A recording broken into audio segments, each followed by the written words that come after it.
غام غام غام.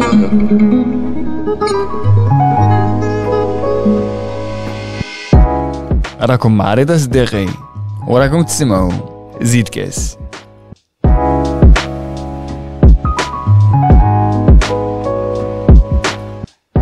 الو اليوم غادي نزيدو كاس مع كريم لو باترون تاع الروياليست. امين خويا قلنا كريم كي حكايته. كريم روياليست كان لا بريمير فوا اللي سمعنا به حكى عليه نسيم دندان ولا شفيتو في ليبيزود 01 دو زيد كاس. Et avec Reda, on s'est dit absolument qu'il faut qu'on fasse un épisode معاه. Du coup, جبنا الماتيريال تاع زيد كاس وصلنا عنده dans sa cave qui s'appelle le Royal Studio. On a découvert l'histoire magnifique du Royal de ce lieu, mais surtout on a découvert Karim qui nous a régalé avec ses histoires. حكينا نقلبوا على كاع واش حط في هذا lieu depuis sa tendre enfance حتى maintenant qu'il a 47 ans. On a découvert d'autres facettes aussi du Royal Est. Il n'y a pas que la musique, il y a l'associatif, il y a des histoires, il y a de l'émotion. Il y a sa petite partie d'Algérie qu'il a recréée ici, dans cet endroit. Et puis, c'était magnifique. On s'est régalé, Reda. Toi aussi, tu t'es senti, tu as été très touché par ce qu'il racontait. Mais complètement, parce que vous allez voir comment on fait de ces frustrations un lieu. Exactement. Donc j'espère que vous êtes bien installés dans un très bon lieu. راكم دايرين فيها تيزانة ولا qu'est-ce que vous voulez. Très bonne écoute جماعة et on vous souhaite un très très bon épisode. On est royaliste, on est dans les caves du royaliste. On est dans Royalist Studio. Les bas-fonds du Royal Est. Voilà. Le retour, comme dirait Youvar. On nous a enfermés à l'étage, on est descendu par le bas. À l'époque du Covid. Ah oui, c'était ça a commencé avec le Covid. Ah oui, oui. Quand on nous a interdit d'ouvrir, c'est ce qui nous a permis d'ouvrir cet espace-là en bas. On a travaillé pendant toute la période, on a ouvert discrètement, on a reçu des gens qu'il ne faut pas recevoir. Donc on est encore là. Ah. Même si on nous ferme à l'étage, on descend par les bas-fonds et on revient. Vous avez reçu des gens qu'il ne fallait pas recevoir? Monsieur. Shkoun? Il faut dire les noms? Bah, écoute, non, si c'est pas un problème. Non, on a eu des réunions de certaines personnes politiques. Okay. Ici, françaises bien sûr. Ouais. On a ouvert les portes pour qu'ils fassent leur réunion ici. Après, nous, on a fait que certaines soirées aussi. On a continué à faire de la musique, même si on nous a interdit de le faire. Et du coup, ils pouvaient rien vous dire parce que sinon, vous aviez les politiques françaises. كنت عندكم الدوسيات. والله والو سي با سا سي nous ont chopé on passerait sur BFM pendant 15 jours. كيما هذاك الكويستو اللي كان صاحب ماكرون هذاك اللي كان يطيب بحال الريستورون خلصت عليه مال. Non, rien n'est acquis. On les a acceptés parce que c'est des gens qui viennent tout le temps ici. Donc après, on s'attendait pas à ça. Donc ils sont venus se réunir ici à Gare de l'Est, au Royal Est. Mais voilà, donc si on nous avait chopé, franchement, on aurait passé un mauvais quart d'heure.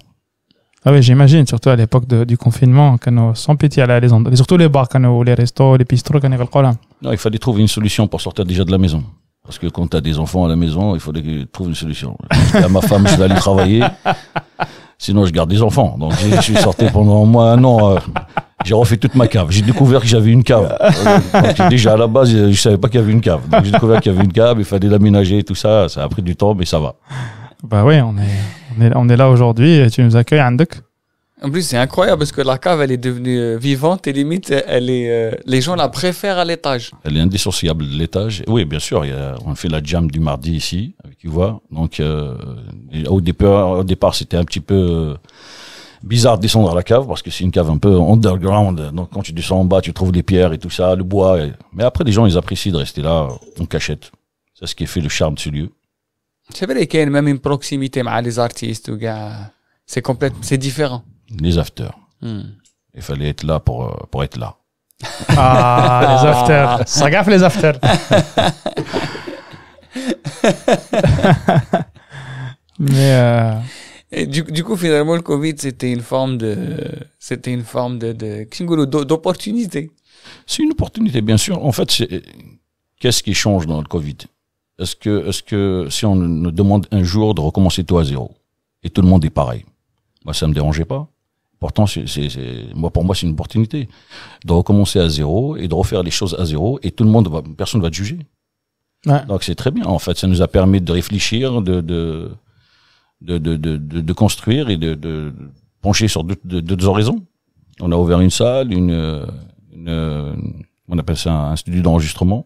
Aussi, ouais, c'était au sein du Rahna Flacave, à côté, il y a d'autres endroits Flacave où on a les studios d'enregistrement, où il y a des artistes qui ont enregistré. Donc ça nous a permis de réfléchir et de trouver autre chose. Donc soit c'est ça, on a fait beaucoup de choses pendant le Covid. On a fait de la distribution alimentaire, on a aidé des étudiants, on a ouvert pour beaucoup de choses pour des associations. On n'a pas laissé le lieu fermé. Mm-hmm. Mais en tous les cas, on a essayé de le faire vivre malgré toutes les restrictions qu'il y avait à l'époque. D'accord. Ah ben. Et du coup, si on revient un peu plus loin في الوقت وقتاش قلعت l'histoire تاع Royal Est. Alors, le Royal Est, il a commencé en 2014 déjà, pas en 1994, j'allais dire, c'est l'année de mon arrivée ici en France. Ah, c'est bien, il confond l'année de son arrivée en France et l'année d'ouverture de Royal Est. 2014-94, t'as vu la différence? Donc, en fait, j'ai travaillé plusieurs fois dans la restauration, j'ai acheté toujours des bars, j'ai fait de la musique. Mais ici à Royal Est, en 2014, c'est un lieu un peu spécial. Quand on arrive dans une gare, c'est pas un lieu qui attire les gens, en fait. C'est un lieu de passage. C'est un lieu de passage. Donc, quand on est arrivé, déjà, les gares à l'intérieur, pour l'instant, elles étaient normales, quoi. Ça reste une gare, tu rentres à l'intérieur, tu prends le train, tu pars. Maintenant, c'est devenu des centres commerciaux. Ouais. Donc, tout est dedans. Donc, c'est bon, on peut pas, quand tu sors dans une gare, t'as pas besoin de sortir à l'extérieur. Donc, il fallait travailler autrement pour attirer les gens sur ce lieu-là au Royal Est. Donc, ça nous a pris beaucoup de temps. On a travaillé sur le concept, on a travaillé sur les produits, ça a changé complètement, en fait. Le Royal Est a changé plusieurs fois pendant des années. J'ai été entouré par certaines personnes qui étaient bienveillantes. J'ai rencontré Nassim Denden qui était là à l'époque. Ouais. On s'est rencontrés, je l'ai vu dans un concert, je crois qu'au studio de l'Hermitage. Ouais. Je l'ai contacté. L'enfoiré, il m'a répondu pendant un an après. Il a joué sa star. Il a joué la star. Un an après, il m'a envoyé Bijor, t'es qui toi? Donc après, on s'est rencontrés. On a discuté, on avait les mêmes affinités sur la musique et tout ça. Lui, il est plus que moi, parce que moi, je suis pas dedans, mais lui, il était vraiment, c'est un concept un peu, Nassim, c'est la perfection, par excellence, quand je dirais, dans le travail en télécar, dans ce qu'il fait, hein. Donc, moi, j'aurais pas fait ça. J'ai appris beaucoup de choses de lui, malgré tout. Et là, on a commencé à faire des concerts. Il y avait Yuva aussi, qui était là dès le départ, avec sa jam du mardi. Donc après j'ai travaillé, comme j'étais à l'université, c'est à Assas, donc j'ai rencontré un gars qui était dedans, donc j'ai rencontré les gens du BDE d'Assas, bureau des étudiants d'Assas. D'accord. Et j'ai réussi à les avoir, qui viennent ici chaque lundi pour faire une rencontre ici, qui s'appelle un café des langues chaque lundi.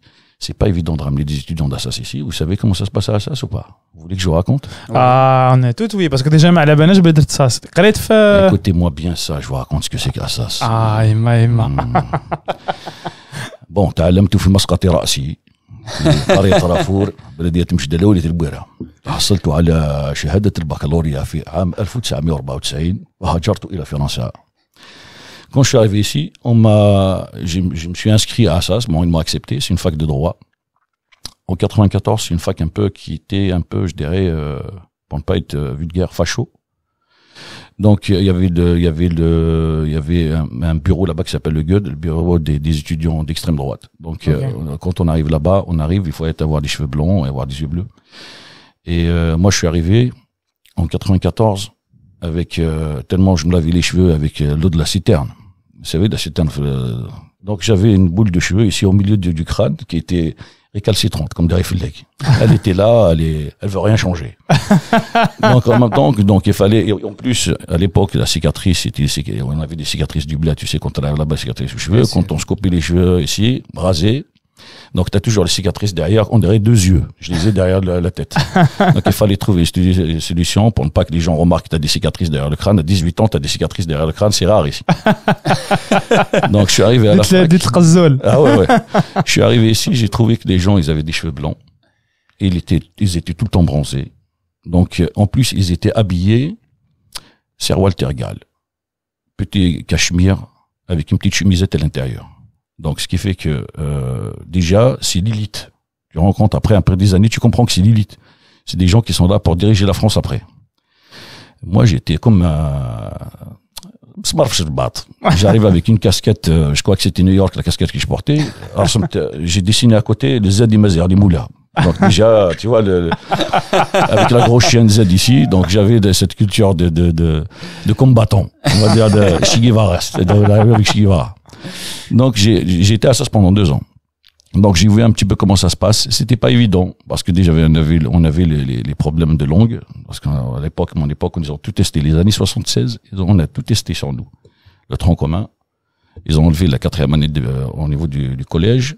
Et on est arrivé après l'arabisation et tout ce qui va avec au niveau du lycée. Donc on avait 2 heures de français à l'époque. Ouais. Vous comprenez, quand on arrive, il fallait déjà écouter ce qu'ils disent, traduire sur notre langue. À l'époque, chez nous, on apprenait Mehme Yakoun Sin, faire riyadiyat. Ici, quel que soit X. Exactement. Ça n'a rien à voir. Mehme Yakoun Sin, on comprenait pas. Bon, il fallait travailler. Donc je te dis, c'est ça le premier choc que j'avais quand je suis arrivé ici en France, c'est le fait de me retrouver avec des gens. C'était pas la même culture, c'était pas la même vision des choses, c'était pas la même vision de travail, parce que nous, je les vois tout le temps bronzés, l'été, ils partent en vacances, quand ils ont des vacances, un petit peu de vacances, ils partent que de vacances, je me dis, c'est quoi ce pays?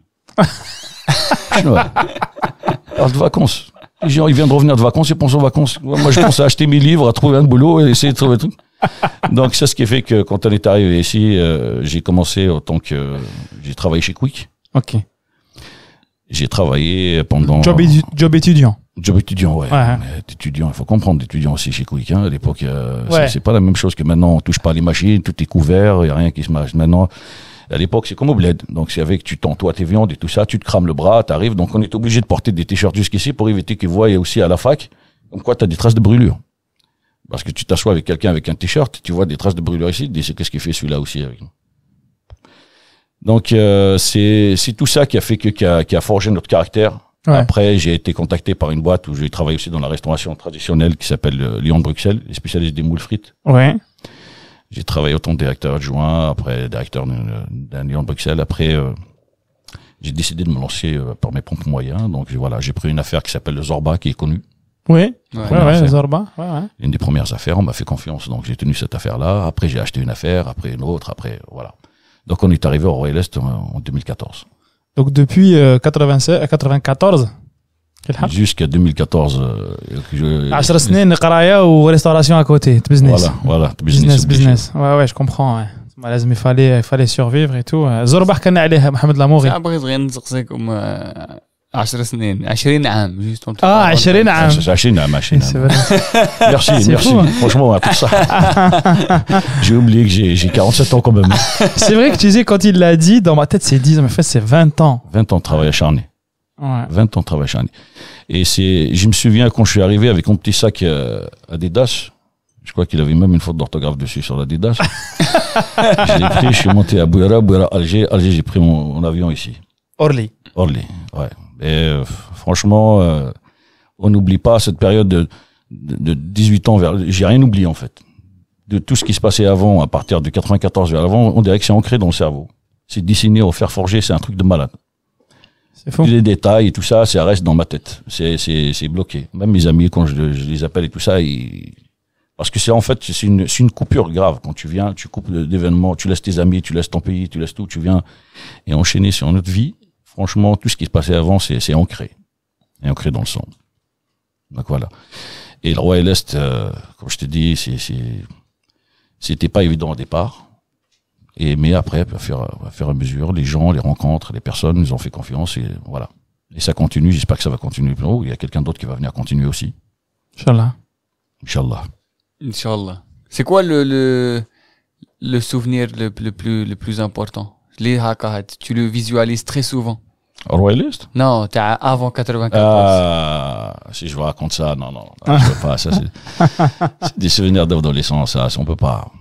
À l'université, enfin, au lycée, pas à l'université, à lycée. Non, c'est les profs, c'est comment on appelle ça? L'adolescence. Tu vois, l'adolescence, parce que nous, à l'époque, si l'alaqat, مع الجنس اللطيف.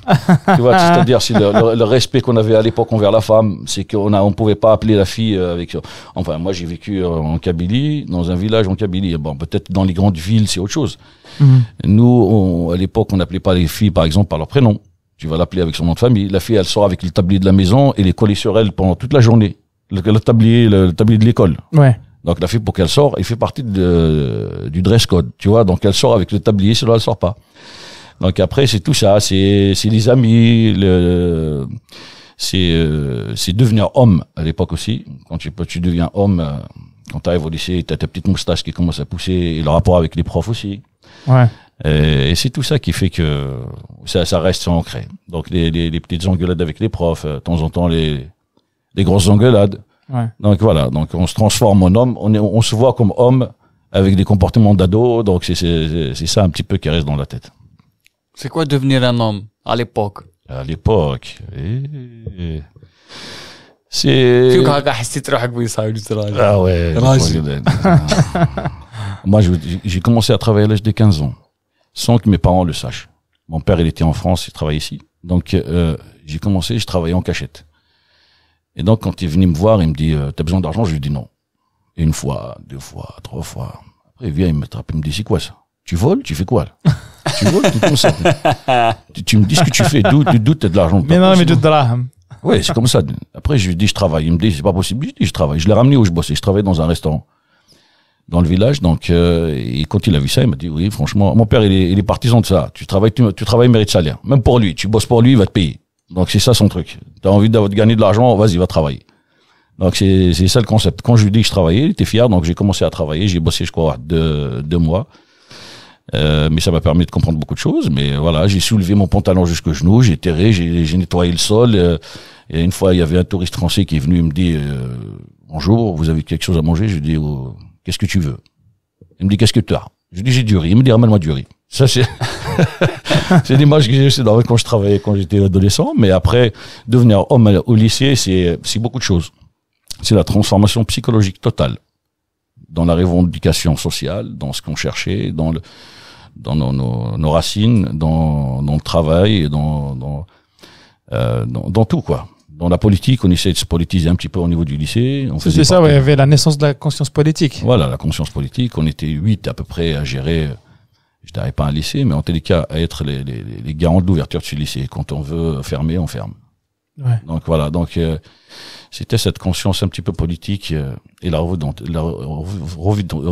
même pas à le dire. La revendication totale de ce qui se passait à l'époque sur il y avait la vérité et tout ce qui va avec. Bien sûr, ouais, t'avais quoi, 17 ans, 94? 17 ans. Non, ouais, ou 18? C'était quoi les revendications? T'as un jeune de 18 ans. À l'époque? Déjà, la mixité sociale. Déjà, comment ça se fait, non, je dis pas ça par la mixité. En fait, c'est de nous laisser vivre notre vie. On faisait des expositions à l'époque. On nous interdisait de faire des expositions et on faisait des expositions, sur tout ce qui est des événements qui s'est passé en Kabylie. On faisait, la revendication sur la berbérité, sur notre racine, tout ça. Donc, on était tous ancrés dedans. C'est surtout culturel. C'est la recherche culturelle. On se recherchait. Donc, on essayait de continuer un petit peu le combat qui était là avant. Donc, voilà. Tu m'as depuis tout jeune, tu t'intéressais à la culture. Fais le lycée, peut-être là, ça. Ah, obligé. C'est-à-dire, créer des événements, les expos, la Moussera. Toujours. J'ai participé aux expos au lycée, bien sûr. Toujours. Le Moussera, bon, on n'avait pas les moyens de le faire parce que on avait Wahed el-Faj. T'arrêtes le Faj ou la t'arrêtes le Faj? Non. Non, le Faj. Le Faj, c'est, la maison des jeunes. Ah, ok. La maison des jeunes, Mchidala. Donc, pour aller là-bas, pour choper une batterie, faut te lever tôt. Pour trouver un piano, pareil, la même chose. Et voilà, donc on n'avait pas les moyens. Ceux qui avaient les moyens faisaient de la musique. Nous, on n'avait pas les moyens. Moi, à l'époque, on n'avait pas les instruments pour travailler, quoi. Donc, mais on était amoureux de cette musique. Tu t'intéressais, ouais. Les cassettes, que derrière. Eh oui, on suivait tous les. Si, je vais vous dire un truc aussi. Restez là, vous allez entendre. Il y a un grand chanteur en Kabylie qui s'appelle Haddad Fatah. Okay. C'était mon prof de français. Il est très connu chez nous et c'est un poète. Et on l'appelait à l'époque, enfin jusqu'à maintenant, c'est l'Enrico Macias Kabyle. Oh. Je te jure, c'est vrai. Et c'est un gars, il a une voix exceptionnelle. Et quand j'étais petit, je devais avoir 13 ans. Il m'a demandé, c'était mon prof de français. Et il savait que je dessinais. Il me dit, est-ce que tu peux me dessiner un truc? Il a sorti une cassette à l'époque qui s'appelait Shahrazad. Shahrazad, il y a 2 sens. Donc, il m'a dit de dessiner une jaquette sur Shahrazad. Pour moi, la Shahrazad, il y a 2 choses que je connaissais sur mon prof. Shahrazad, c'est les mille et une nuits. Ouais. Et Shahrazad, comment je l'ai compris moi? Et je lui ai fait un dessin. Ce dessin, c'était une femme, une silhouette d'une femme. Ok? Et je l'ai plié comme ça, comme dans une feuille normale, je l'ai laissé sur la table. Et quand je l'ai rencontré, il me dit, est-ce que tu l'as fait? Je lui dis, je l'ai fait. J'ai fait 2 trucs. J'ai fait un truc pour Shahrazad, j'ai dessiné un petit truc, j'ai un roi et tout ça, mais c'est pas ça qui m'intéressait. Mais juste l'image de la femme, comment je l'ai dessinée. Et il m'a dit, est-ce que tu l'as fait? Je lui dis oui. Il me dit, montre-la moi. J'arrive, je le plie. Il me dit, non, c'est pas ça, parce qu'il a vu que la feuille était pliée. Et dès que je l'ai ouverte, il l'a regardé, il m'a dit, c'est ça que je veux. Et pourtant, il y a quelqu'un qui lui a fait un truc, il lui a dessiné un tableau exceptionnel. Il m'a dit, c'est ça que je veux. Et cette image de la femme, il l'a mis sur sa cassette. Il y a mon nom dessus. Et je devais avoir 12, 13 ans. Il l'a gardé jusqu'à aujourd'hui. Et sauf que on s'est rencontrés, je pense, 10 ans, 15 ans après. On s'est vus. Ça va, cher, comment tu vas? Qu'est-ce que tu fais? Tout ça, on commence à discuter. Il me dit, explique-moi maintenant le dessin que t'as fait. Et je lui ai raconté ça. Je lui ai dit, bon, il y avait 2 sens, Shahrazad, et Shahrazad, comment je l'ai compris? Il me dit, comment tu l'as compris? Je lui ai dit, parce que je sais que t'es un éternel amoureux. Je lui ai dit, d'ailleurs, jusqu'à maintenant, il est pas marié. Je lui ai dit, je sais que t'étais un éternel amoureux. Et que ton rapport avec la femme, je dirais pas qu'elle était un homme à femme. En tous les cas, il est subjugué par la femme par rapport à ses écrits, ce qu'il écrit, la poésie qu'il fait et tout ça. Et il était surpris de voir ça. Il me dit, tu pensais ça à l'époque? Je dis, Wallah, c'est ça que je voulais dessiner. Et l'image de la femme, jusqu'à maintenant, d'ailleurs, il a pas posé une silhouette, un visage sur cette femme-là, puisque jusqu'à maintenant, il est pas marié. Cher Fatah, si tu m'entends. Oh, magnifique. C'est incroyable. À 13 ans, t'as dessiné une pochette d'album, quoi. Une pochette d'album, mon pote. Ouais, c'est ça. Tu vois ça? Je pense que il y a beaucoup de gens qui jouent au Royal Est qui ont besoin de changer leur pochette. Moi, je pense que il y a beaucoup qui ils veulent pas mettre de visage en silhouette. Bah, y a pas de souci. Si je dessine à quelqu'un, t'inquiète pas, t'es pas marié 100 ans. تفول عليه. T'imagines ندير لك pochette خرات عليك. ما تعاودش تزوج كاع. تنحس ما تزوج كاع حياتك. Mais wallah, c'est un truc qui m'est resté. C'est mon prof que j'adore et voilà. Bah, on comprend, c'est le souvenir dans le détail, ce que tu nous disais tout à l'heure. C'est-à-dire que قعدت bien dans ta mémoire. Et... Qu'il faire forger. Mais un truc très important. La femme là, comment elle a été imprimée sur les cassettes. Oui. Au départ, elle était svelte. Magnifique. C'est une femme magnifique. À force de l'imprimer, elle a grossi comme toutes les femmes algériennes. C'est vrai? Wallah, elle a grossi grave. J'ai vu qu'ils l'ont tassé, la pauvre. Ils l'ont tassé, ils l'ont grossi alors qu'elle n'était pas comme ça. Problème d'échelle, fait le Jazair. Problème de résolution. Elle a changé, ouais, voilà, elle a changé. C'est l'âge. Je comprends, elle a changé. Et du coup, à l'âge de, je vais te poser une question qui est à la Kingolo, qui est à l'origine de ce podcast. Le podcast, il a été créé à la base, Kingolo, même l'impulsion, elle est venue ici, sur la terrasse du Royal Est, وين كنا هكا قاعدين جماعة. هي واحد سقساها هكا جماعة قال لهم نتوما علاش خرجتوا من الجزائر؟ Pourquoi vous êtes partis? Et du coup, gars, il commence à donner des réponses. Le contexte socio-politico-culturel. Et en fait, il dit non. Moi, je vais dire des analyses. Toi, personnellement, et dès que les gens, ils ont commencé à raconter, personnellement, la discussion était incroyable. Jusqu'à ce que j'étais à Dnagoutna, c'est bon, je vais fermer. Du coup, là, on s'est dit, oh, Karim, on est sur une discussion. Du coup, maintenant, toi, dis-nous. Personnellement, pourquoi à l'âge 94, Karim, militant, tout ce que tu veux.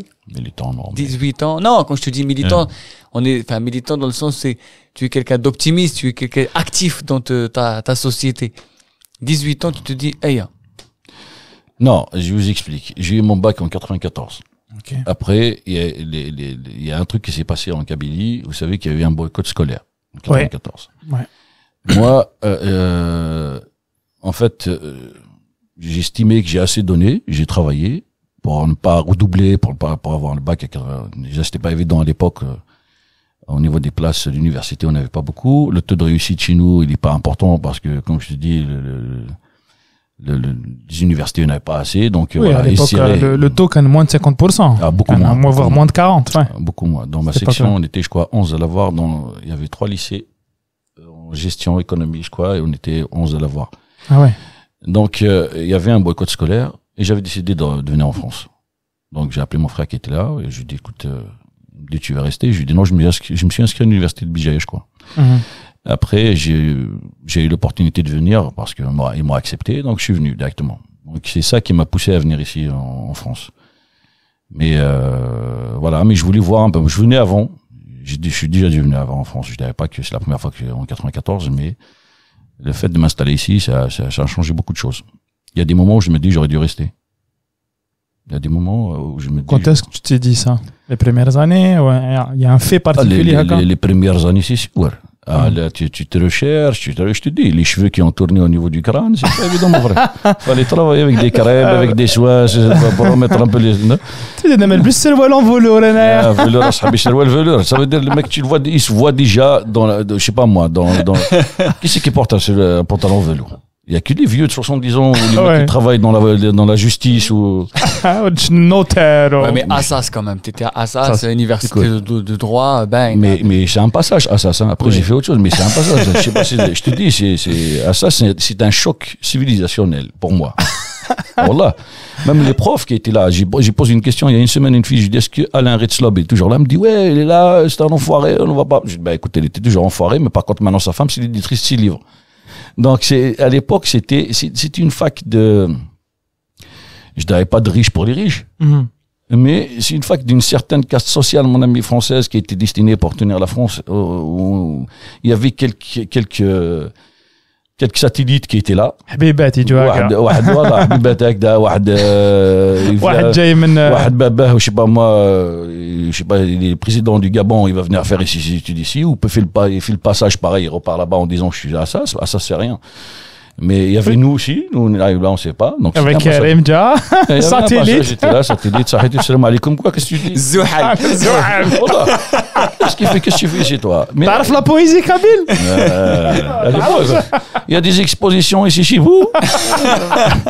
Donc c'est ça en fait, c'était un choc culturel et franchement jusqu'à maintenant ça m'est resté dans la tête. Et voilà, donc après je souhaite pas ça à mes enfants parce que ils sont là, de toute façon eux ils avaient tout, ils ont Nutella déjà. Ils ont Nutella, c'est déjà beaucoup, ça change beaucoup. C'est ça, genre le paramètre. Notre صباح عندك Nutella, c'est bon, mais juste تشكي كاع. Mais juste entre parenthèses, si je peux me permettre. Aujourd'hui, كاع هذوك اللي كانوا يقراو معاك في 94. C'est tous devenus des petits bobos, ما ولاوش ياكلوا النوتيلا، ولاو ياكلوا tous les produits bio اللي انت كنت تاكلهم. C'est-à-dire زيت الزيتون، الزبده، لي فروي بيو، ولاو يبيعوهم في ناتوراليا، عليها اسمها ناتوراليا باسكو غاليه. ناتوراليا صاحبي. Là c'est sûr. Dans les produits bio, non, c'est vrai. Nous là par contre ici en France, j'ai récupéré quelque chose de très bien. C'est un truc, c'est un cadeau de la nature, c'est le cadeau que la France, l'Europe te donne, avec tout ce qui va avec par rapport au stress, par rapport à la façon de travailler, la malbouffe, tout ça. On récupère un truc très important, ça s'appelle une stéatose hépatique non alcoolique. C'est-à-dire votre foie, il devient gras. Déjà, ici, on mange du foie gras. Donc, je savais pas que le foie, il devient gras aussi. Donc, il y avait un foie gras. On récupère tout ça. Et, voilà. Donc, la France nous donne quelque chose de bien aussi. Elle nous prend un petit peu notre santé dans un sens. Bon, moi j'ai pas tout compris tout ce que tu as dit. Tu as dit un terme scientifique me flattache. انا راني نستنى في la suite باش نفهم. J'explique. En plus Karim il parle avec ironie, donc ça veut dire qu'il veut dire l'inverse, j'ai فهمت. Non. Je vous explique. Quand tu arrives en France, quel est ton objectif en France? C'est de travailler, de gagner de l'argent à la rigueur. C'est ce qu'on a tous, enfin, de gagner de l'argent. Ouais. Surtout quand tu habites à Paris. Peut-être d'autres villes de France, je connais pas. Mais Paris, c'est une ville speed. Donc le stress, la malbouffe, le sommeil qu'on n'a pas, la vie en général, le métro, le dodo, tout ce qui va avec. Donc tout ça font que, à un certain moment, on développe certaines capacités. Soit on devient des super-héros, soit on devient des malades mentaux, soit on devient des malades tout court. Donc on a des choses à l'extérieur, on nous voit bien, on est bien en bonne santé. Le jour où on va être pointé au bout de 40 ans de travail, je dirais pas 40 ans, au bout de 20 ans, ça fait combien de temps? 30 ans que je suis ici en France, presque 28 ans maintenant. Au bout de 30 ans, on vérifie, tu vérifies ta carcasse, tu te vois, t'es bien, tu te dis, je fume pas, je bois pas. Je fais un silence, je bois pas, un petit peu de temps en temps, mais je bois pas. Je mange comme tout le monde, des sandwichs, tout ça. Avec le stress, ça se mélange. Ça devient une maladie qui est rare. Enfin, aux États-Unis, maintenant, elle devient très, très importante. Moi, j'ai découvert que je l'ai. Ça s'appelle une stéatose hépatique. C'est le foie gras. Donc, le foie gras, quand le foie il devient gras, après, à un certain moment, si tu continues de cette façon-là, il sèche. Ça devient une fibrose. Une fibrose, elle revient. Tu peux pas régénérer ton foie. Elle reste comme ça. Et c'est ça qui fait que ça, c'est un cadeau à la fin de quand tu bosses beaucoup. C'est ça que tu reçois, en fait, en cadeau à la fin de ta vie. Et qu'ici, ce que j'ai compris après un certain moment, que courir derrière un idéal qu'on n'a pas en fait. L'idéal, c'est l'argent pour certains. La réussite, c'est l'argent pour certains. Mais j'ai découvert que c'est pas ça, en fait. Ça a rien à voir. C'est uniquement les moments que tu passes dans ta vie. Donc, après un certain moment, tu travailles, tu découvres, t'es malade, t'as balancé toute ta vie, t'as bossé énormément pour rien. Je dirais pour rien, parce que quand tu fais un bilan sur toi-même, la seule chose que tu gagnes, c'est tes enfants et ta famille. Le reste, c'est rien d'autre. Ni les bâtisses, ni rien du tout. Tu élèves ton enfant, tu essaies d'élever les enfants. Bon, je saute d'un sujet à un autre, les gars. Non, معليش كمل pas de souci. نهضر بزاف كتخلص كل اللي ما نحبش Vas-y. Donc, il arrive un certain moment où je parle à ceux qui vont venir, à ceux qui viennent pour une vie, en fait, pour un meilleur qui cherche ici en France. Je vais donner une image. Peut-être un peu vulgaire, mais je vais donner une image. La France est une prostituée. Mais je vous explique ce que c'est. Paris est une prostituée. Je dirais pas que la France. Paris est une prostituée. Pourquoi je dis ça? L'image qu'on nous donne, c'est comme une femme que tu vois belle et tout ça, t'arrives à la voir. J'espère que le podcast là, il va pas passer partout. Attention à ce que je veux dire. Donc, c'est quoi l'image? La France, elle te donne quoi? T'arrives, tu la vois, elle est belle, elle est magnifique et tout ça. T'arrives, elle te stresse, elle te dit, mon ami, il faut que tu me donnes, il faut que tu me payes, là. Il faut que tu me payes. Vont te faire quoi que ce soit, il faut que tu me payes. Tu vas la payer avec quoi? Tu vas la payer avec ta santé. Tu vas la payer avec ton temps. Ok? Tu la payes. D'une façon, elle va te dire, paye-moi tout de suite, là. Donc, à force de travailler, tu bosses, tu poses ta santé et ton temps, parce que le temps, il passe vite. Tu te rends pas compte. Donc, tu la payes. À la fin, tu te rends compte, elle va te dire, ouais, t'as fait quoi, là? Qu'est-ce que tu fais? Tu te regardes dans ton truc, là, le temps, il passe, t'as rien fait, tu cherches. À un certain moment, tu te retrouves, t'as rien fait. Tu sors de là-bas, t'as perdu ta santé. T'as perdu ton argent. T'as perdu ta famille. Et t'as rien fait. C'est pour ça que je dis que c'est une prostituée. Donc, une professionnelle, bien sûr, hein, donc je n'avais pas... Ouais. Donc, ce qui fait que c'est ça, en fait. Pour les jeunes qui viennent ici, cherchez autre chose que l'argent. Profitez du moment que vous allez vivre. Profitez de votre temps. Profitez de vos familles. Essayez, c'est vrai que nous, on a toujours le pied, entre un pied ici et un pied en Algérie. La diaspora algérienne, on a toujours cherché à faire ça. Donc, on vit pas dans le lieu où on est. On vit toujours sur les deux lieux, l'Algérie et la France. C'est normal. C'est normal qu'on essaie de développer notre pays. On essaie d'aider ce qu'on peut faire. On essaie de ramener des choses. Mais, dites-vous un truc, rien n'est fait au hasard. Ce pays-là n'a rien fait au hasard. Travaillez. Sortez en retraite. Si t'as de la chance, tu vivras quelques années. Sinon, on t'envoie une boîte. Surtout nous qui travaillons entre les deux rives, on t'envoie dans une boîte. C'est comme ça que ça se passe. C'est vrai. Voilà. Salam alaikum. Désolé, mais c'est ça l'image que j'ai du fait. C'est mon expérience. C'est comme ça que je vois les choses. Peut-être les autres ils vont trouver ça malsain de dire ça.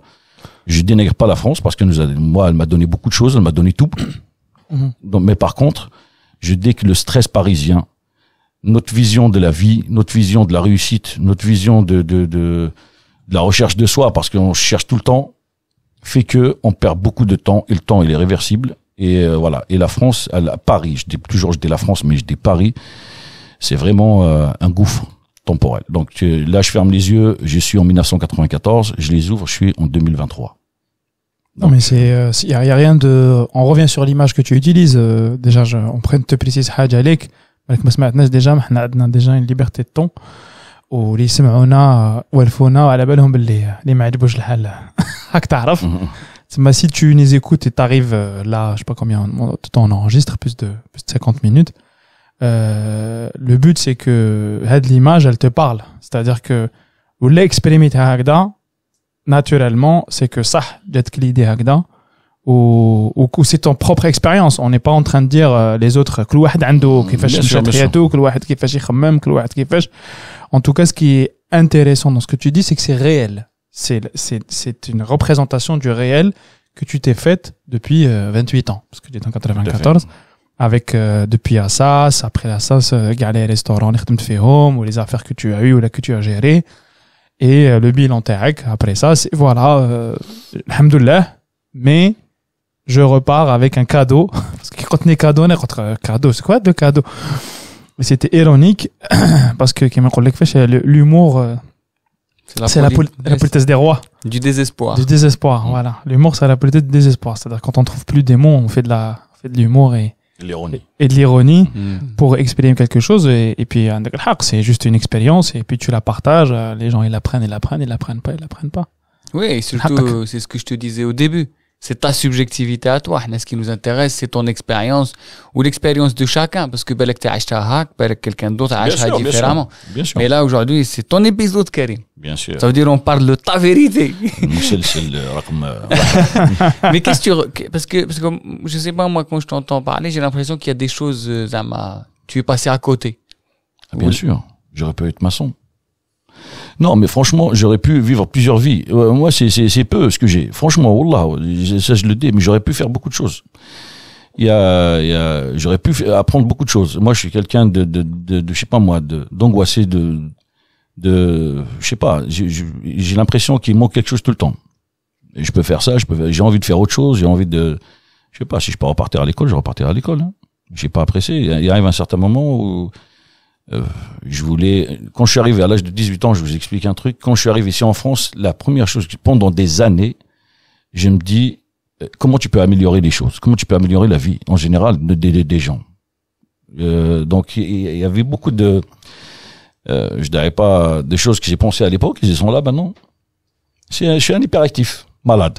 Voilà, c'est une maladie. Je sais pas si c'est une maladie algérienne, mais en tout cas, c'est comme ça, moi. Je suis un hyperactif malade. Je suis un extrémiste hyperactif. Voilà. Donc, il faut, à chaque fois que je pense à, il y en a qui m'arrêtent, heureusement. Heureusement, j'ai ma femme qui m'arrête, qui me dit, écoute, calme-toi un peu. Mais sinon, je serais parti dans les vapes, je suis parti de loin. Donc, je fais des trucs sur des choses. Je pense sur la technologie, sur comment améliorer les choses en Algérie, comment travailler en Algérie, qu'est-ce que je peux faire et tout ça, d'ailleurs. Donc voilà, donc c'est tout un Algérien qui vient en France, qui essaye de changer les choses. En tout cas, ma génération sans Nutella, c'était ça. Mais ça, quand tu t'es rendu compte que Paris c'est une prostituée, pourquoi t'es pas rentré? T'es déjà parti sans payer les prostituées, toi? Non, je plaisante. Non, mais c'est... de la chambre, tu vas sortir, elle va te tuer. Non, non, mais sans ironie. Je dis pas ça, comme quoi j'ai été voir les prostituées, les gars, hein, je rigole avec vous. C'est l'image qu'on a des prostituées. Peut-être il y a des prostituées qui nous écoutent. Je sais pas. C'est une image, hein, c'est une image, les gars. Hein. Donc c'est juste pour dire ça. Donc pourquoi je suis pas parti en Algérie? Pourquoi t'es pas rentré, ouais? العشرية السوداء ماذا حدث في الجزائر في التسعينات؟ Oui, mais t'es arrivé en 94. C'était le summum de la montagne. Allez, oui. Mais tu t'es rendu compte quand que c'était une prostituée? Ah, d'accord. Après des années de travail acharné. Tu vois ce que je veux dire? Des années de aller travail vers 2005. Ah non, plus que ça. Non, allez, oui, vers. Ah là. Non, en fait, j'ai géré à un certain moment 4 affaires en même temps. Donc j'ai couru, j'ai payé, j'ai couru pour développer, j'ai payé pour développer ma propre personne. En fait, j'ai couru, j'ai eu 4 affaires en même temps avec mes frères. Donc on a travaillé, on a bossé comme des malades. Et même si on se rend compte après quand je dis cette image-là, je le dis maintenant quand j'ai 47 ans. À l'époque, je disais pas ça. Je te dis, à l'époque, c'était le boulot, il fallait travailler. Chercher du travail, ramener des clients, ouvrir d'autres affaires. Moi, les gens, ils me faisaient confiance. J'ai travaillé avec des Auvergnats me faisaient confiance. Ce qui est très compliqué. Ouais, donc j'ai bossé jusqu'à maintenant. J'ai acheté des affaires sans rien. Donc on m'appelle, on me dit voilà, t'as une affaire qui est fermée, est-ce que tu veux la reprendre? Oui, j'ai pas d'argent, mais vous inquiétez pas, allez-y. Donc j'ai savais comment je travaillais, j'ai remboursé toujours mes dettes, je suis un bosseur et mes frères aussi. Donc il a fait qu'à un certain moment, ils me faisaient confiance. Mm-hmm. Et on se rend compte de tout ça, je te dis, quand tu arrives à un certain âge, où tu comprends le temps, il passe vite, et tu comprends que tu as perdu beaucoup de temps. Perdre du temps, ça veut pas dire à ne rien faire. Perdre du temps, c'est-à-dire, j'ai pas profité beaucoup avec ma famille, c'est mes enfants, je les ai vus grandir. Il y a mon fils, il a 19 ans maintenant. Donc Là, on a un rapport papa-homme. Tu vois le homme tout à l'heure, là. Là, c'est lui qui l'a. La petite moustache, tout ça, le rapport papa-homme. Donc, il faut essayer de discuter avec lui, essayer de communiquer. Parce que la communication aussi avec les enfants, c'est pas évident. C'est tout ce que, mon truc, la seule chose que j'ai peur de la vie, c'est de perdre cette communication avec mes enfants. Donc, ce qui fait que, après un certain âge, j'ai découvert tout ça. J'ai découvert que c'est juste des paillettes. Paris, c'est des paillettes. C'est uniquement un décor de cinéma. Donc, ce décor-là, soit on l'accepte, on vit avec, soit on se dit, merde, attends, finalement, tout est faux et il faudra trouver autre chose. Et voilà, donc c'est ce qui fait que je dis que c'est une prostituée, parce qu'elle est maquillée, Paris, elle est vraiment maquillée, elle est belle, Paris. Tu sors le soir ou le jour, elle est belle, tu soulèves la tête, tu découvres des trucs. Elle est magnifique, c'est une ville magnifique. Avec son histoire, avec tout ce qui va avec. Là, comme dirait Jamel Debbouze, elle est pavée, et peut-être c'est nos parents qui l'ont pavée, cette ville-là. Et donc, voilà. Donc après, c'est pour ça que j'ai donné cette image de prostituée, parce que elle est très belle, elle nous demande beaucoup. Elle nous demande beaucoup pour arriver à elle, quoi. Mais on peut la quitter. C'est pas évident. Malèche. Parce que quand t'es parisien, quand t'es de Paris, c'est pas évident. Déjà, de sortir en banlieue. Moi, j'ai habité pendant 20 ans à Paris. Après, j'ai été en banlieue. Ok? Ce qui fait que je m'installe dans un lieu un peu plus spacieux, j'ai un jardin, je suis très bien. Ok? Le premier jour, wallah, je vous dis ça, la première fois que j'ai dormi là où je suis maintenant, tellement c'était calme, je me suis réveillé avec une angoisse terrible. J'ai eu une angoisse. J'ai compris comment on peut torturer quelqu'un avec un silence. C'est ce qu'ils font. Ils te mettent dans une chambre où t'as rien, tu cries, t'as rien qui sort. Mais j'ai découvert ça m'a angoissé. Donc je me suis réveillé, j'ai ouvert, c'est comme si tu sautes pour attraper quelque chose, il y a rien. Le silence tue. Comme derrière le silence tue, c'est vrai. Et pendant des mois, j'ai allumé la télé, j'ai laissé allumer avant que mes enfants arrivent. Donc j'ai allumé la télé. Maintenant, bon, j'ai mis les enfants, bon, ça gueule, tout ça, tout fonctionne, il y a pas de souci, il y a le bruit. Tout fonctionne. Oui, bien sûr, il faut qu'il y ait du bruit tout le temps. S'il y a pas de bruit, c'est pas bon. Moi, à Paris, c'était ça, hein, les gyrophares, la gueule, ces engueulages. J'habitais à l'avenue Philippe Auguste, c'était à côté de l'avenue, donc ça a gueulé. Mais voilà, donc c'est pour ça que je te dis, on peut pas la quitter. Donc déjà partir en banlieue, c'est pas évident. Ça m'a pris je sais pas combien de temps, et partir de Paris pour aller ailleurs. Maintenant, j'y pense. Maintenant, je lui dis à la prostituée, je t'emmerde. Maintenant, je vais partir. Et je paye plus. Je vais rien te donner, ni mon corps, ni ma santé, il n'y a plus rien à gratter de toute façon. Elle a déjà tout pris. Elle a tout pris, ouais, elle a tout pris. Moi, ça va, regarde, c'est rien, c'est le baraka. Ah ouais, 47 ans, on se pose des questions après. Oui, mais c'est bien, je pense que je veux dire, je sais pas, j'ai l'impression par rapport à la moyenne de la société, tu te poses les questions assez tôt. À 47 ans? Bah oui. Autour de... Généralement, c'est à l'approche de la retraite, 63 ans, 65 ans, comment si je commence à me poser des questions à 63 ans, c'est fini, les gars. Mais tu dis, il y a des choses que, je sais pas, que tu es passé à côté, soit là que tu n'as pas réalisé, ou là, nous, quand on te voit de l'extérieur, pour nous, je sais pas, juste avec le Royal Est, t'as fait énormément de choses. Déjà pour nous, genre juste Amin Wana en tant qu'individu, et je pense que même plein de gens qui viennent là, tu sais, Royal Est maintenant, qui moi des fois qu'elle dit quoi, tu حشتو يعني ماشي Royal Est. اللي ديت شويه سحور كي تروحوا نبالي نجمع شويه شعر ندير بيرلاشا شويه ترافيك وترجعوا كاع. Non mais c'est vrai, je sais pas si tu te rends compte, tu as enfin je veux dire, tu te rends pas compte, tous les gens qui doivent te remercier matin, midi et soir pour avoir créé un lieu comme ça, dans lequel on retrouve tes idées militantes dont tu parlais quand tu avais 18 ans en 94 dans ton lycée. J'aime pas le tu, parce que j'ai rien fait, franchement j'ai rien fait. Ouais, mais alors toi tu n'aimes pas le tu, on aime bien le tu, parce que on veut que كل واحد pour nous c'est l'individu au service du collectif. Qu'est-ce que tu dis باللي انا ندير كيما هكا. D'ailleurs on le dit souvent باللي t'as vu, tu te rappelles نهار كانوا يقولون يتنحاو كاع. parce que tellement هضرنا في الكوليكتيف nous حنا لي صاجيريان حنا كي قلنا يتنحاو ما عرفناهمش اللي قلنا هما. Je me dis, moi je dis souvent depuis le début qu'on a نقولوا انا, aujourd'hui on saurait qui sont les coupables. C'est vrai. Mais tellement on s'est caché derrière le collectif qu'aujourd'hui on est perdu. Du coup si on a l'occasion de rediscuter les choses de nouveau, on sait l'intention تاعك. On n'a pas besoin. C'est très bien que Karim, on te connaît, on voit comment tu es dévoué pour l'autre.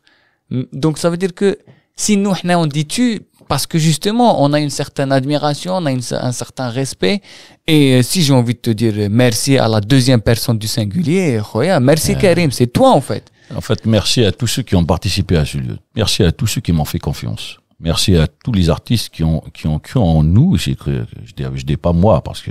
Non, parce que toi, tu as une équipe à la Bana. Il y a des gens qui t'ont aidé, etc. Il y a des gens qui m'ont aidé dès le départ. C'est pas évident, je dis. Donc déjà, ramener des gens ici en face de la gare. N'oubliez pas, c'est un PMU. Okay. Oui, à la base. Ouais. C'est un PMU, c'est un café destiné aux jeux de hasard et PMU Française des Jeux. Donc on mélange pas les choses. Ok, donc il arrive à un certain moment, un PMU reste un PMU. Moi, le Zorba, c'est pareil. Quand j'ai pris le Zorba, c'était un PMU aussi. Donc, il fallait, même les journalistes du Parisien à l'époque sont venus me disent comment tu fais pour séparer les choses, tout ça. Donc, j'ai toujours compris, enfin, à ma façon de travailler, qu'on peut gérer tout ça, mélanger tout ça. Mais notre communauté, c'était difficile à l'époque. Franchement, la communauté algérienne, elle est sélective. Elle est sélective dans ses rapports avec les gens.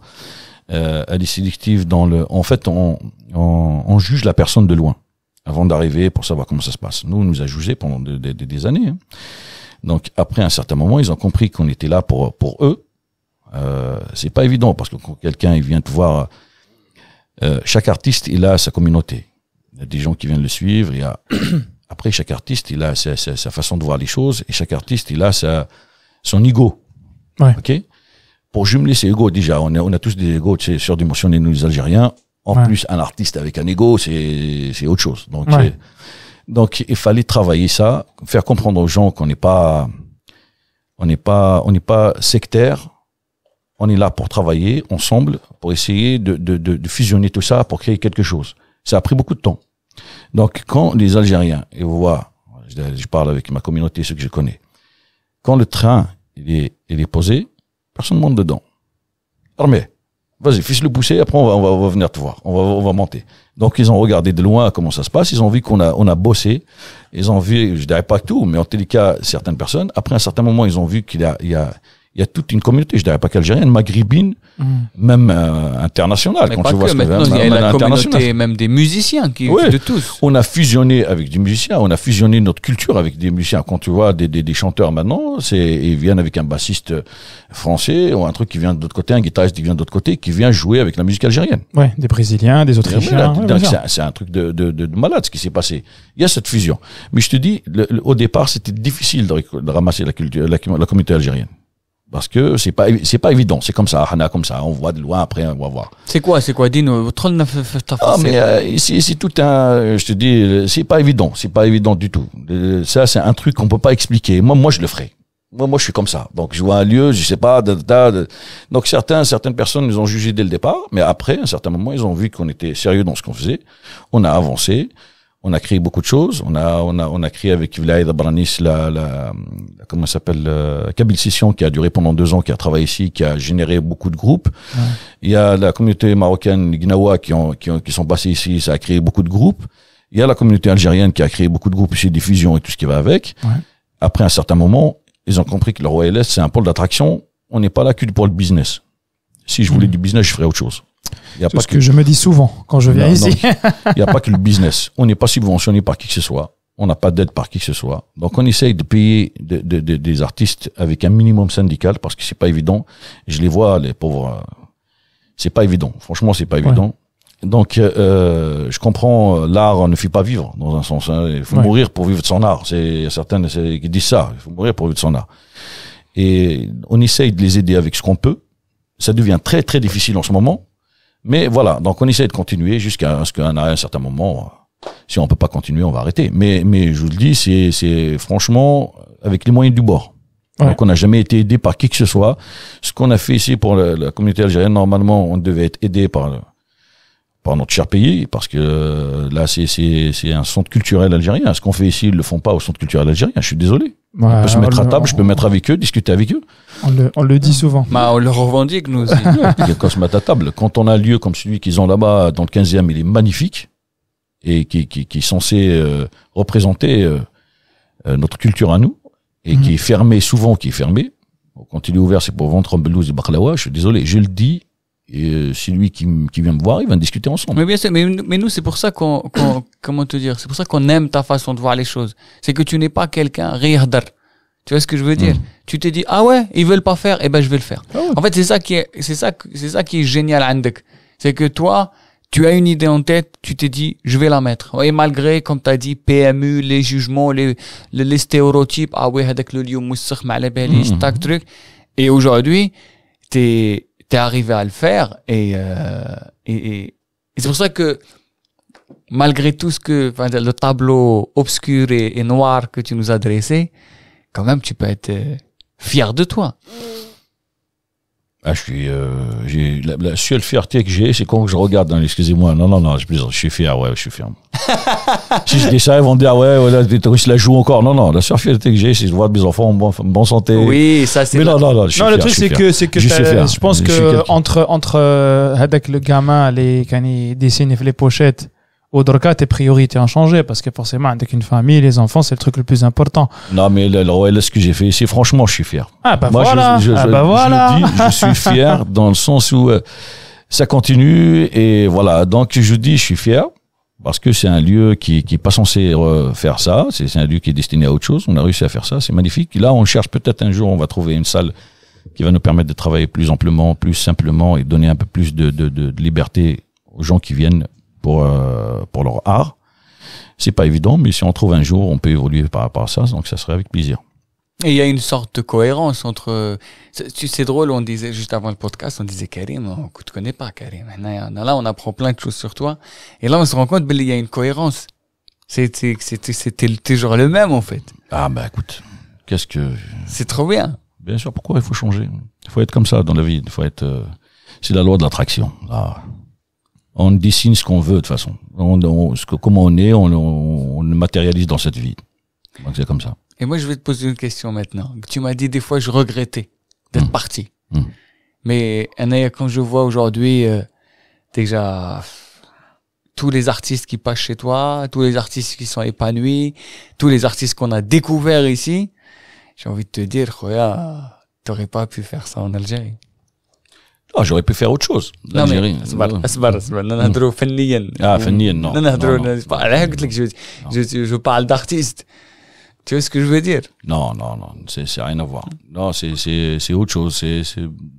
Ça, je parlais pas de ça, en fait. J'aurais dû rester pas par rapport à ça, par rapport à une autre vie, un autre mode de vie, je serais toujours parti d'une façon ou d'une autre. De toute façon, il arrive un certain moment, il faudra chercher, il faudra aller voir ailleurs, si on est. Donc, d'une façon ou d'une autre, je serais parti ici. Mais j'aurais fini mes études là-bas, j'aurais resté avec mes amis, mais voilà. Mais en tous les cas, c'est pas ça qui m'a fait c'est pas le fait que j'ai vécu ici qui a fait que je pense que j'aurais dû rester. Mais à l'époque, je suis parti, je dis, déracinement. Donc, tu pars d'une vie à une autre complètement différente. En plus, je suis resté 8 ans ici avant de repartir là-bas. Ah ouais. Avec la carte militaire internationale, il fallait pas. مؤهل لا يجند.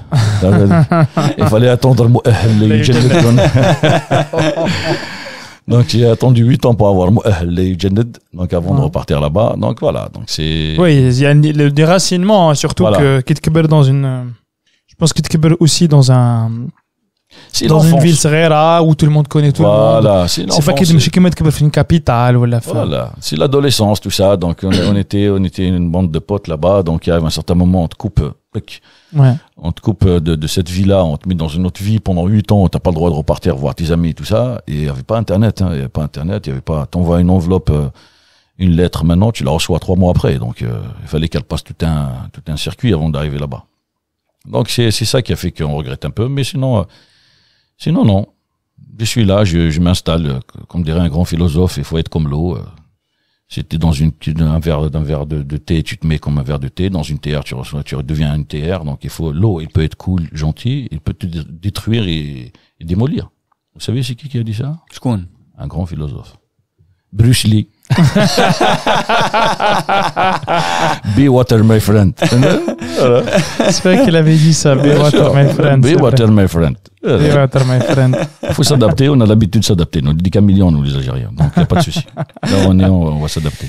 بصح سي با فاسيل دتر ان كاميليون بيرمانونس كنا نهضروا عليها لا يا با لونطون نو سيدي ما نقدروا نكونوا زعما جوست زعما اللي زهر علاش ما باسكو نضلوا نبدلوا في لي كولور Ah ouais, non, si. Moi, je te dis, il y a un truc, regarde.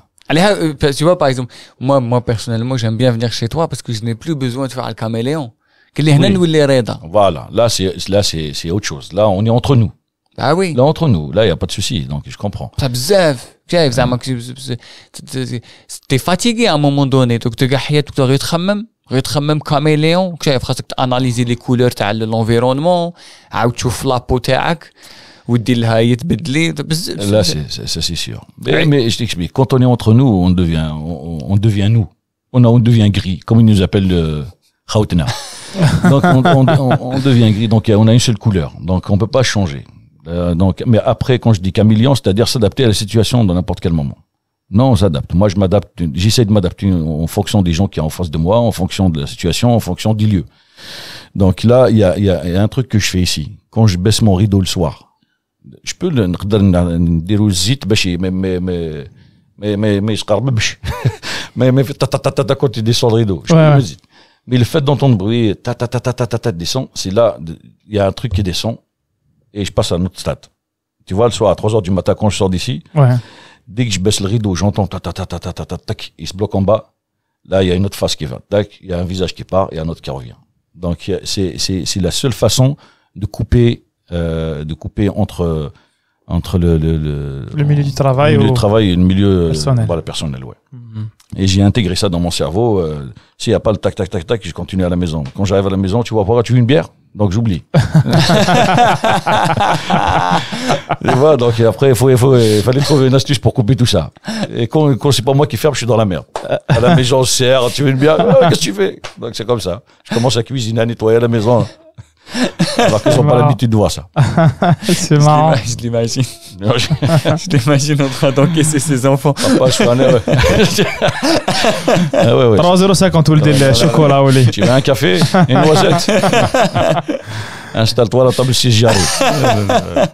Mais c'est ce qui a fait que c'est ça le changement. Le caméléon, c'est vraiment s'adapter à la situation et voilà, donner cette... J'ai rencontré beaucoup de personnes dans la vie, donc j'arrive à comprendre un petit peu la personnalité des personnes. On arrive à découvrir les gens positifs. Ah oui, quand tu travailles dans un resto, là, dans un bar, c'est sûr que tu croises toutes, surtout dans une gare, devant une gare. Tu récupères, tu essayes d'attirer le positif et d'éviter le négatif. Ça devient très compliqué, mais voilà. En général, je me trompe jamais. Juste un regard, juste une parole, tu discutes avec la personne, tu vois l'aura. Il y a une aura, tu vas savoir si tu peux avancer dans quelque chose de positif ou tu peux changer. Ou tu laisses tomber, tu quittes la ville. Ah ouais. Donc c'est ça en fait. Donc à force de côtoyer les gens. Surtout que هنايا tu vois énormément de monde passer. Oui, c'est nous dans le travail, en tel cas, quand le travail que j'ai fait, on m'a appris pendant un certain moment. Je vais vous apprendre encore un truc. Écoutez-moi bien, 47 ans, je vais dire un truc. Donc dans le travail, quand on nous a appris pendant un certain moment, c'est de gérer dans la façon de gérer les affaires, c'est de se réveiller et régler 5 problèmes par jour. Ça, c'est le marketing qu'on nous a appris à une époque à moi. Pour les dirigeants d'entreprise et tout ça, il nous a dit il faut régler 5 problèmes par jour. Quand on se réveille, la journée, tu te dis j'ai 3 problèmes, tu les règles. C'est une belle journée. T'as 4 problèmes, elle commence à être difficile, mais quand même c'est gérable. T'as 5 problèmes, c'est une journée normale. Ok? Pendant des années, j'ai géré des affaires de cette façon-là. C'est-à-dire, il arrive un certain moment où je me réveille, je me dis, bon, aujourd'hui, qu'est-ce qu'il y a à faire? Je note tout, 3 problèmes, je règle ça. Après, les problèmes d'aujourd'hui, ils passent à autre chose. Ça passe le lendemain, tu vas les gérer après.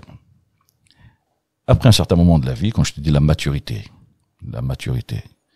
on découvre tout ça, c'est n'importe quoi, parce que c'est nous qui créons les problèmes.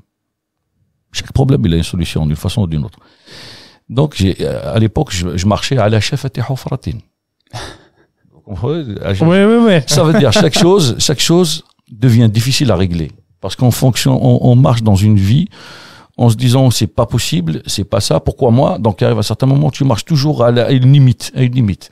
À la fin, tu trouves une solution, mais la limite là, t'oublies le fait que t'as stressé pendant toute cette période-là pour trouver la solution, t'oublies que t'as une solution. Après un certain moment, j'ai changé de méthode de travail. Je me dis, il n'y a pas de problème. Il n'y a pas de problème. Il n'y a pas de problème. Et finalement, Chef Houfaratini s'est transformé en une autoroute incroyable. Et ça m'a pris beaucoup de temps de comprendre ça. Et je suis plus zen maintenant, plus compréhensif et plus cool par rapport à avant. Même si je suis nerveux toujours, tu sais, il y a quand même une graine qui reste à l'intérieur, mais je suis plus cool, je gère mieux mes affaires et je trouve toujours des solutions, ça me convient comme ça. Je suis très bien. Et ça, c'est une méthode que je donne à ceux qui m'écoutent. Chaque problème, il a une solution quand on veut. Ne générez pas des problèmes parce que si vous tenez sur le problème, vous tournez autour de là, ça va attirer un autre problème et le problème attire à l'autre. C'est la loi des bases communicantes. Donc un problème ramène l'autre, ramène l'autre, ramène l'autre. Chaque problème, il a une solution. Dans tous les domaines. Dans tous les domaines, la vie, du travail, dans tout. Il suffit juste de le générer dans la tête, c'est-à-dire la solution existe et tu vas avoir la solution. J'ai dessiné une maison toute ma vie quand j'étais petit et c'est celle que j'ai achetée maintenant. Vous comprenez? Je vous jure, c'est vrai. J'ai dessiné quand j'étais petit une maison toute ma vie, c'est la même maison que je dessinais. J'ai cherché partout, ça marche pas, c'est pas celle-là, ça marche pas. Le jour où j'ai acheté une maison, je me suis regardé après un an, j'ai ouvert les yeux, j'ai vu que c'est celle que je dessinais quand j'étais petit. Donc, dessinez votre avenir de votre jeune âge, vous allez arriver d'une façon ou d'une autre. Donc, comme je dis, chaque problème, il a une solution. Voilà. Merci beaucoup. شكرا على هذا الاستماع. ما كاين سونتر كولتورال نديرو سونتر كولتورال ما كاين ستوديو نديرو ستوديو Dessiner centre culturel. ديسيني سونتر كولتورال. Wallah, c'est vrai. Je vous dis franchement, c'est ça. C'est comme ça que je vois les choses. Je comprends bien que t'aimes bien dessiner. Parce que t'as dessiné la maquette. Déjà, j'ai dessiné les choses. Toujours, j'ai dessiné. T'as dessiné la maison. Haddad Fatah. Haddad Fatah. Note le nom. Ouais, Haddad Fatah. Regardez, cherchez, vous allez voir. Il a des chansons. Et là, c'est quoi la prochaine étape? C'est quoi que t'as dessiné que t'as pas encore fait? Là, c'est ça que je cherche. Il faut avoir l'inspiration pour dessiner ce qui va venir après. Et là, en ce moment, ça devient difficile. C'est vrai? Ouais. Mais c'est bien. On trouvera toujours un dessin qui va nous permettre de le concrétiser après. Et tu cherches des dessinateurs? Tu sais, chacun dessine sa toile tout seul. Je ne peux pas accepter que quelqu'un rentre dans ma peinture. Magnifique. Il ajoute des trucs dessus. Non. Chacun dessine sa toile tout seul. On se laisse influencer pendant un certain moment, mais chacun dessine sa toile. Voilà, c'est votre avenir. Il est censé être fait par vous et pour vous. C'est comme ça. On découvre ça. On découvre cette façon de vivre et ça aide dans la vie. Quand tu dis, on a l'impression que, parce que Marc a déjà ce sujet, que récemment, par rapport à avant, t'as de nouvelles difficultés. Enfin, il y a des difficultés qui avant te pesaient, mais sur qui m'ont il y a pas de problème avec des solutions. Mais là, il y a des difficultés que tu te dis, c'est pas comme avant. C'est quoi? C'est la morosité, c'est Paris qui a changé, c'est la France qui a changé, c'est Nta qui a changé. Qu'est-ce que tu as à nous dire sur ça? En fait, la vie après le Covid, elle a changé. Vous savez comment ça se passe. La vie après le Covid, elle va changer. Donc, la difficulté en ce moment, c'est que je vous parle de difficultés en tant que commerçant. Je vous parle en tant que difficulté en tant que commerçant. Allez, pas en tant que personne, on va oublier ça. En tant que commerçant, je vous explique un petit peu comment ça se passe. Pendant le Covid, il y avait, tu sais, ils nous ont promis beaucoup de choses. On avait des aides d'État, en parenthèse. Ces aides d'État, ils ont été versées par 2 fois, peut-être certains par 3 fois. On avait des promesses. Les promesses, c'est-à-dire, c'est de l'exonération des loyers, tout ce qui va avec. Maintenant, tout le monde tombe sur tout le monde. Donc, tout le monde veut récupérer son argent. L'État veut récupérer son argent. Les institutions d'État peuvent récupérer leur argent. Donc, ça devient très difficile. Donc, c'est difficile de travailler. À la fin, tu bosses pour rembourser quelque chose. C'est pas toi qui as choisi. Donc, on te dit de fermer, il y a mon frère qui me regarde de l'autre côté d'un œil.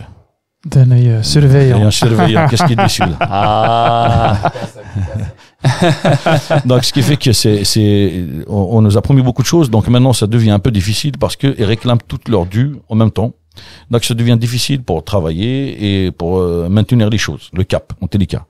D'accord. Après, au niveau des personnes, ça devient difficile parce que ça a laissé des séquelles d'une façon ou d'une autre. Cette période-là a laissé des séquelles psychologiques pour certaines personnes. Et ça laisse encore des séquelles, que ce soit pour nos parents, Quand je vois mes parents, ma mère et mon père, donc ça a laissé des séquelles, ça a fait mal. Et après, pour d'autres personnes, comme je t'ai dit la dernière fois, il y avait des problèmes aussi, des problèmes de gestion, de personnes, parce que j'ai l'impression que c'est pas les mêmes personnes qu'on avait avant, qui venaient ici, qui venaient pour écouter de la musique, qui venaient pour, quand on a commencé avec Nassim, on mettait un tapis par terre. Oui. Et là, tu te souviens, on avait un tapis par terre. Le tapis est censé représenter, donner de l'importance à l'artiste qui est devant soi. Donc les gens, ils arrivent, ils s'assoient comme dans un salon et regardent l'artiste. Donc on a travaillé pendant des années et comme ça. Donc c'était très bien. Des gens, ils venaient écouter de la musique, voir un show. Il y avait une rencontre, ce qu'il disait Nassim. C'était des rencontres. Avant que ça soit un concert, c'est une rencontre, pardon. Ouais. Donc maintenant, il y a certaines personnes, ils viennent pas écouter de la musique. Ils voient j'ai l'impression que c'est des personnes qui viennent pour danser ou pour oublier.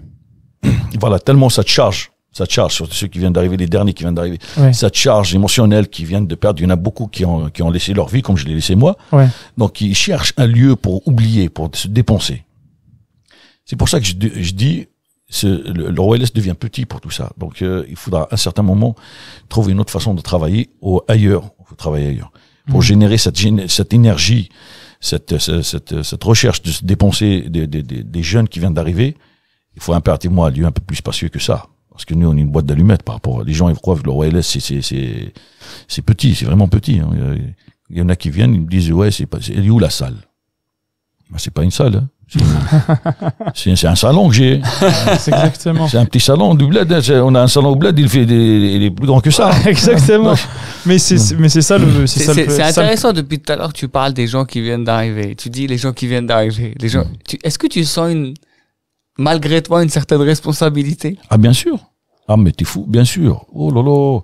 Quand on fait de la distribution alimentaire, quand je discute avec les étudiants qui viennent d'arriver, je vois le stress dans leurs yeux, je vois cette détresse que j'avais moi quand je suis arrivé, et j'ai l'impression il faut faire des ateliers, il faut discuter. Je travaille avec une association qui s'appelle ADRA. Enfin, je travaille. Je leur laisse les lieux parce qu'ils aiment pas que je dise je travaille. Je leur laisse les lieux. L'un des responsables de l'association, le président de l'association qui s'appelle Yoursen Ayad, donc il fait beaucoup de travail par rapport à ça. On a fait de la distribution alimentaire, et des ateliers, que ce soit juridique, des ateliers d'étudiants, changement de statut, CV, tout ce qui va avec. Et je vois pas le désarroi. En fait, c'est comme si tu vois quelqu'un qui ouvre ses yeux et comprend pas ce qui se passe. C'est quand on parle de changement de statut, quand on parle aux étudiants de trouver une chambre, quand on parle de travail, quand on parle de papier, ce stress déjà de changer les papiers, d'avoir des papiers d'étudiants, après changer de statut, tout ça, je les vois dans leurs yeux. Et franchement, je me dis, il y a un problème grave. Il faut avoir une structure d'aide, parce que c'est psychologiquement difficile de s'installer dans un pays qu'on comprend pas. Moi, je suis arrivé, j'avais un petit peu ma famille ici. J'avais ma famille. Mais eux, quand on voit ta fille venir faire ses études en France, tu lui donnes un minimum d'argent. Elle arrive ici, elle a 800 balles dans sa poche. Elle doit trouver un lieu pour dormir. Elle doit s'inscrire à la fac à 2700, 2800 euros de droits d'entrée, de frais, en espérant qu'ils vont lui rembourser. Tu espères qu'ils vont te rembourser. C'est pas tout le monde, ils remboursent pas tout le monde. Tu dois avoir une assistante sociale, justifier des machins. Tout ça fait que, moi je te dis, j'ai une responsabilité en tant que personne. Je pense que tout le monde doit l'avoir. Tout le monde doit l'avoir. Et je sais pas à quelle limite cette responsabilité doit être pour chacun de nous. Soit on crée un fonds de solidarité pour aider les étudiants. C'est pas à nous de le faire, mais on doit le faire d'une façon ou d'une autre.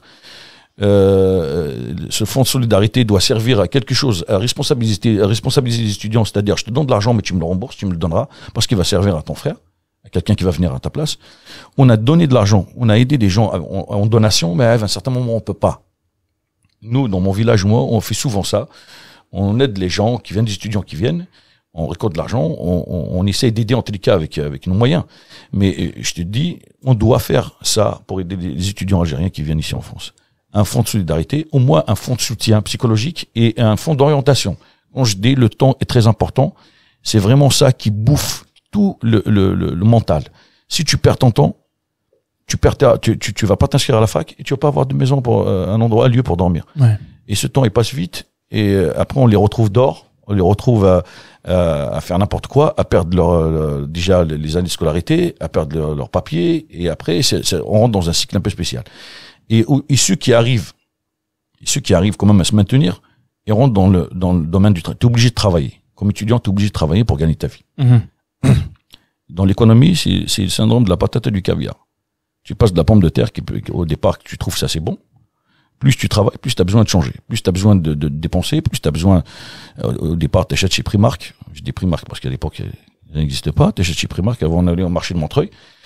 Et après, tu passes à des marques. Après, tu passes à autre chose. Tu as besoin de sortir, tu as besoin de... Tout coûte cher. Après, au détriment de ta scolarité, tu passes au monde du travail. Et ce que la plupart des étudiants qui finissent comme ça, ils rentrent dans le monde du travail.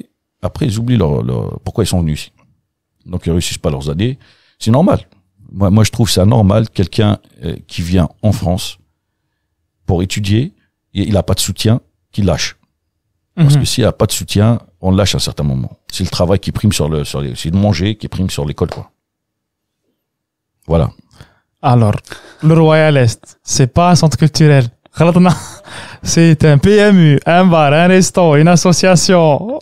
Centre de réfugiés. حل بيرو تاع préfecture. والله écoute. Bureau des Algériens. والله. Mon comptoir. Écoute, wallah, Magnifique. Wallah, tellement on a reçu des gens ici, tellement j'ai parlé avec des gens on a discuté avec des gens, tu connais, bien sûr, tu connais ce que moi je dis ça, et je te le dis, c'est décevant de voir, de voir ça, quoi. En fait, c'est les yeux ouverts, on comprend, mais c'est ce que j'avais, moi. Les yeux ouverts, on comprend pas ce qu'on fait ici. C'est très difficile de voir ça. Venez un jour prendre une photo, j'aimerais bien faire ça. Quand t'es fait Ayad, quand t'es fait ces réunions à l'étage, Ouais. quand tu parles aux étudiants et tout ça, et quand je monte, je regarde, je vois les yeux. Je vois des gens, en fait, je remarque ce que je me vois moi en eux. Je me vois franchement. Parce que je vous dis ça, quand je suis arrivé en 94 ici, c'est très difficile d'avoir des amis. La solitude, parce qu'on parle pas bien en français. Quand on parle en baragouine, comme derrière un mec qui me dit tu baragouines, tu parles pas, donc à l'époque, je comprends pas ce que tu dis. Et donc après, quand je marchais dans le métro, je me dis regardez-moi cette image-là qui est triste en même temps, qui reflète un petit peu la vie de l'époque. Je me dis si les personnes qui sont là à me parler, vous voyez que je suis quelqu'un de bien. Donc c'est très difficile d'avoir Wallah, c'est un truc de malade. Et ça, je le vois maintenant sur certaines personnes qui arrivent ici. Et pourtant, il y a Internet, il y a tout. Ils ont le temps de voir, ils ont vu plus que nous. Mais je vois certaines personnes qui viennent, je le vois dans leurs yeux. Le fait de se retrouver seul, de ne pas comprendre la culture, de ne pas avoir des amis. Et c'est ça que je dis, il faut impérativement jumeler ça autour d'une cellule d'aide psychologique ou ce que tu veux. J'utilise le mot cellule, on dirait qu'il y a un attentat. Bon, une cellule d'aide psychologique pour les aider. Franchement, il faut impérativement l'État algérien fasse quelque chose pour les étudiants algériens ici en France. Bon, على كل حال faut que l'État algérien fasse une cellule psychologique pour tous les Algériens, pas seulement en France, en Algérie aussi. Moi, je cible les étudiants. Parce que بالك انت راك تشوفهم اللي راهم يجيو, mais concrètement, parce que c'était avec Rassim, Rassim Bougrara dont on a parlé. Oui, il expliquait comme quoi un jour il était كان في واحد dans un séminaire où هو parce qu'il est prof à l'université. Et il lui demande un prof, tu es algérien? Il dit oui. J'ai lu sur l'histoire de l'Algérie, vous avez vécu la guerre civile ou gars. Il vous a fallu combien de temps pour mettre en place un processus psychologique pour sortir de...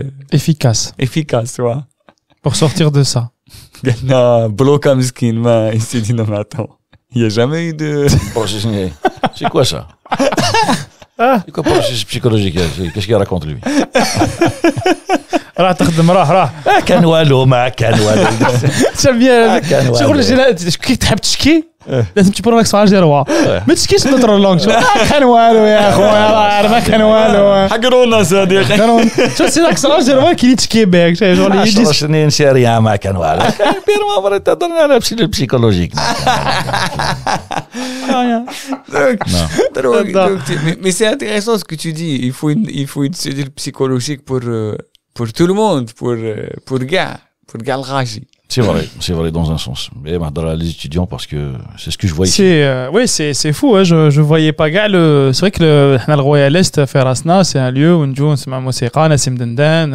Oui, mais inconsciemment, maintenant je comprends les كراك تحكي لي قاعد الصوالح كاع هاد لي كيش نقولوا لي شوز سي اون شارج مونطال عندك في راسك انت تشوف هادي خاصني ندير هادي خاصني وي فوالا finalement quand tu vois le lieu comment il correspond parfaitement à toutes ces idées c'est vrai parce que clairement on vient au Royal Est parce que voilà on sait très bien qu'on peut voir Nassim on peut enfin je veux dire déjà on sait qu'il y aura toujours t'as parlé de solitude on sait qu'il y a forcément quelqu'un qu'on connaît. Voilà. Ou là, à force de venir, tu vas forcément développer des liens plus facilement que dans un autre endroit. Ou là, tu as parlé de langue, tu sais très bien, les radidji, tu vas...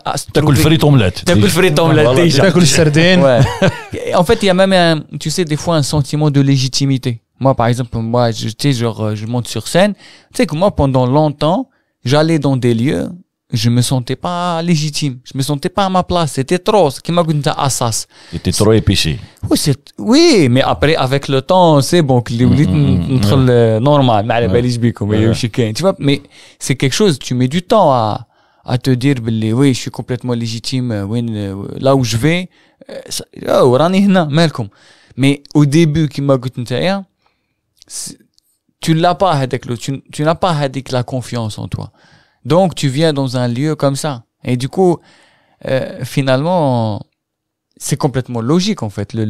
Là, on a juste la partie cachée de l'iceberg. Oui, c'est pour ça qu'on voulait faire... Enfin, clairement, je n'ai pas l'idée immédiate, parce que c'est l'un des premiers épisodes qu'on a avec Nassim Dendan.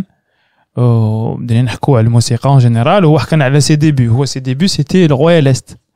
Donc il nous avait parlé, il nous a donné 1% de l'hikaya, mais c'était concernant le musiqa. C'est pour ça qu'en fait on s'est dit avec Reda, il faut absolument qu'on accueille Karim parce que des histoires hadouma, c'est pas en mode Lego ou Nzoucho, tu vois ce que je veux dire, c'est plus باش الناس qui تجي تقيم chaque chose parce que derrière il y a un être humain qui laisse sa santé, tu as dit qu'il a laissé son argent pour essayer de faire quelque chose, à la base c'est pas son boulot et il est pas payé pour le faire, chef.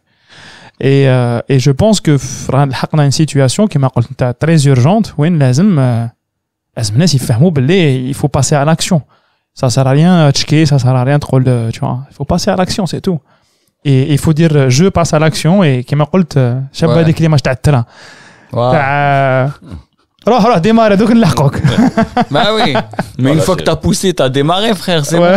Bah oui, si tu montes alors que j'ai déjà réussi à démarrer la voiture, ça sert à rien, tu vas juste me retarder, frère. Fallait être là pour redonner la première impulsion. C'est ça, ouais, c'est vrai. Il faudra que les gens aient conscience de tout ça et voilà. Donc je te dis, j'ai fait ce que j'ai pu et je ferai toujours d'une façon ou d'une autre pour la communauté. J'essaierai en tous les cas de faire au maximum de ce que je peux. Et je dis, il faut être entouré des gens, des bonnes personnes. Il faut vraiment être entouré des bonnes personnes. Oui, ça c'est une autre problématique. Si on n'a pas cette aura qui nous pousse à évoluer, on pourra pas le faire. D'une façon ou d'une autre, tout seul, on pourra rien tirer. Ni un train, ni même une barouette, ni rien du tout. Ni barouette, ni rien du tout. Donc il faut avoir des personnes qui croient au projet et qui avancent. Ouais. Et artistiquement parlant ici, les musiciens qui viennent d'Algérie, ceux qui sont venus ces derniers temps, et je suis fier de les voir ici. Pourquoi je suis fier? Parce qu'ils sont chez eux. Il n'y a pas ce déracinement là qui est là-bas. Donc je les vois ici, tout ça, ils s'épanouissent tous. Que ce soit Hassan, que ce soit... Bah oui, on va les citer. Hassan, Khaled, Nazim Bakour, Nazim Kri, Bilal Chenni. Enfin voilà, on a en gros, je te cook studio Algérie. Garam hana. Je le Royal, voilà, c'est pas compliqué. C'est Amin Dahani, j'ai Coca-Cola. واش تستنى باش فينونسينا شويه شويه كانت هنا ولا نديروا كانت خلص دونك او موا بعنا الكوكا باطل او موا نحبوا نديروا السردين في لي كانت tu veux participer à ça ou pas donc c'est ce lieu là c'est cette façon de ramasser tout le monde moi ça me plaît franchement je suis heureux c'est tout ce que tu as investi je suis une sardine dans l'eau tu vois je suis très bien pour moi c'est vrai. On aime bien les sardines des Algériens, mais on est comme des sardines parce qu'on est tous ensemble, on aime bien être ensemble. C'est vrai, finalement, t'as quitté l'Algérie en 94. Maintenant, depuis 2014, elle vient à toi. Ah, ouais, c'est vrai. Non, tous ceux qui ont participé, je remercie Youva aussi qui était là depuis 9 ans avec sa jam. On a reçu des gens internationaux. C'est incroyable ce qui se passe ici le mardi soir. Les gens qui viennent ici, on a rencontré des personnes que moi je connais pas. Je vous dis un truc, moi je suis pas un connaisseur à part Barry White qui vend des légumes à Belleville. Mais ceux qui reçoivent Youva ici, l'importance qu'il lui donne ce mec-là, c'est un guitariste, c'est un putain de guitariste. Ouais. Et je suis fier d'être là avec lui pendant toutes ces années et qui est là avec nous parce que il se donne à fond de ce qu'il fait. Et je te dis, lui aussi, franchement, c'est un pote, c'est un frère. Et même titre que Nassim, même titre tous ceux qui ont été là. Mais je parle de ceux qui sont là pendant toute cette période-là. Youva, il était là pendant 9 ans. Et il est encore là. Chaque soir, comme mardi aujourd'hui, il y a une jam. Ouais. Il reçoit des gens talentueux. C'est pas évident de recevoir des gens talentueux à Paris, de tirer son épingle du jeu parmi tous les clubs parisiens. Parce qu'il y a beaucoup de clubs qui font des choses bien. Ouais. Mais on est là. Il faut est fier, putain, on est fier de voir que un Algérien qui est là, les gens ils viennent le voir et qu'ils le respectent. Et qui viennent jouer avec lui. Ils jouer avec lui, ils le respectent et quand il parle, tout le monde l'écoute et c'est sérieusement, c'est exactement. Il faut expliquer comment ça fonctionne. En fait, il y a beaucoup d'artistes qui jouent le Paris. Généralement, ils ont des dates. Par exemple, ils ont une date jeudi ou la vendredi. Il hack avant. Il n'a pas grand chose à faire à part répéter la journée. Le soir, il veut aller s'amuser parce que quand tu es musicien, tu as un. Donc, il y a des clubs qui me le baiser salé, qui me la gare. Et en fait, depuis 9 ans, et ce que fait Youva, il y a des jazzman, de grands jazzman, de grands bluesman, où il y a des musiciens qui passent avec de grands groupes. Ils jouent le Roi et l'Est, avant c'était le Fort, maintenant c'est la cave. Youva, et puis jam, et il y a des gens qui viennent et qui les regardent gratuitement, alors que la place de concert le week-end c'est 50 à 60 €. Donc c'est un peu ça l'histoire. Pour te faire mot, voilà, ils viennent s'amuser ici avec Youva. Tu sais qu'il y a des gens qui sortent des salles, que ce soit l'Olympia ou ça, ils nous appellent le soir, on arrive. Donc tu vois ici, la dernière fois il y a un mec qui est venu. Je connais pas les noms. معليش تمنقلات مع دبلو الناس عبد الفتاح ويش سي لي ريفيرونس ولدي خليني من جون ميشيل جار ولا ما حبستش جون ميشيل جار moi à l'époque. Donc mais franchement on reçoit des gens ici qui viennent des États-Unis déjà qui parlent anglais, on comprend pas ce qu'ils disent, et franchement c'est une fierté, tu vois. Donc après quand tu le vois jouer, descend et voit qu'il trouve qu'il y a un level ici, franchement il y a un niveau. Il y a un level, ouais. Et après ça parle sur ça et on prend des photos avec eux. On a reçu même un jour un gars, je savais même pas qu'il jouait. Le mec a joué dans les Experts Miami. Ah oui, le brun là, avec les yeux, le black avec les yeux clairs. Oui, c'est vrai qu'il a un band maintenant. Ouais, mais je dis pas que c'est la star des stars. On a reçu beaucoup plus que ça. Mais en télécas, lui qui vient qu'on voit à la télévision, qui passe les Experts Miami, il vient expertiser le Royal Est. Il vient expertiser le Royal Est, mon ami. On l'a chopé là-haut, on a photo avec lui. On l'a touché, on lui a dit comment on l'a fait descendre en bas. Il était content d'être là. Il a expertisé le Royal Est, mon ami. On va jouer bientôt, les Experts Royal Est, on va le faire. Les Experts Royal Est, wallah. C'est génial. Et du coup, qu'est-ce que, tu sais, genre, on voit que tu es hyper actif. Ça veut dire, on voit t'as toujours envie de faire des choses, t'as toujours envie d'expérimenter, t'as toujours envie de faire des projets, et surtout que, tu sais, c'est intéressant. En fait, c'est drôle, c'est genre, tu sais, il a bouclé la boucle, parce que Phil Will, oui, à la base, je voulais faire des choses, pour être au service des gens, nanani. Après, qu'est-ce qu'il nous a dit? J'ai travaillé toute ma vie, c'est pas facile, mais au final, depuis toujours, t'as été au service des gens. Au service des gens, oui, on l'est tous, d'une façon ou d'une autre. Oui, mais toi, particulièrement, là, on est moi, particulièrement, je suis qui, moi, particulièrement, pour être... Non, particulièrement, on va pas... Chauffe, Karim, il y a des histoires, mais je ne sais parce que il y a d'autres artistes qui sont impliqués, mais moi, je sais de sources officieuses, voilà, qu'il y a des gens, des artistes que tu as soutenus financièrement. Bon, les dons, les étudiants, etc., c'est un sujet hyper important aussi. Maintenant, ce que je sais, c'est que je sais qu'il y a des musiciens que tu as payés, que tu as employés, parce qu'il fallait qu'ils survivent. Pour qu'ils puissent réussir. Donc, en fait, ça, c'est un travail, en principe, de la Fondation Cartier, de la Fondation Louis Vuitton, ou du ministère des Arts et des Lettres, ou du ministère des Cultures. C'est ce qu'on est en train de te dire. On est en train de te dire que le lycéen, il a quitté parce que parce que voilà, il voyait que ses rêves et ce qu'il voulait faire profondément n'arrivait pas à le faire. Finalement, 28 ans après, tu le fais. C'est ça qu'il est en train de dire. Bah écoute, je sais pas qui aussi que vous a dit ça. Hein. Ah. Ça c'est des sources non officielles. Je ne suis pas quelqu'un qui est comme ça. C'est pas vrai. Ah, mais bon après ils font le ma'an ou ils usent l'aspirateur, mais bon ça fait partie. Non, j'ai pas dit. Je rigole. En fait, ce que j'essaie de te dire par là, c'est que comment te c'est que je sais que il y a toujours des défis, il y a toujours des frustrations, il y a toujours des choses comme ça que tu vois et comme ça, naturellement, t'as créé un lieu. Tu nous as dit, il y a eu le Covid, il y a eu la cave qui est devenue un lieu maintenant mythique que tout le monde connaît. Exactement. En fait, justement, Vas-y. qu'est-ce qu'on peut te souhaiter ou là, pour la suite ou là, quels sont tes, disons, maintenant avec ta sagesse, avec ton expérience et tout, ça serait quoi l'idéal pour toi dans la suite? Est-ce que ça serait de faire de nouveaux projets? Est-ce que c'est de reposer? Est-ce que l'idéal, c'est que les guerres cessent, qu'on va tous aimer. Miss France. Karim Miss France. Votez pour moi, je suis là. Faire de la politique, tu te tranches ils vont aller dixième. Il a un côté, en plus, maintenant, il est sorti la série sur Bernard Tapie. Il a un côté Bernard Tapie. On va acheter un club, là. On est en train de chercher pour acheter un club. Un euro symbolique. Avec les Auvergnats, ils me faisaient confiance. T'as pas d'argent, c'est pas grave. Allez, si vous avez quelque chose comme ça, un club, on est là. Tu sais, peut-être il y a des gens qui sont en train de, je sais pas moi, d'écouter et qui, comment te dire, avec qui tu pourrais travailler un jour. Tu vois, c'est aussi ça, le fait de venir comme ça, de parler sur un podcast et qui diffuser.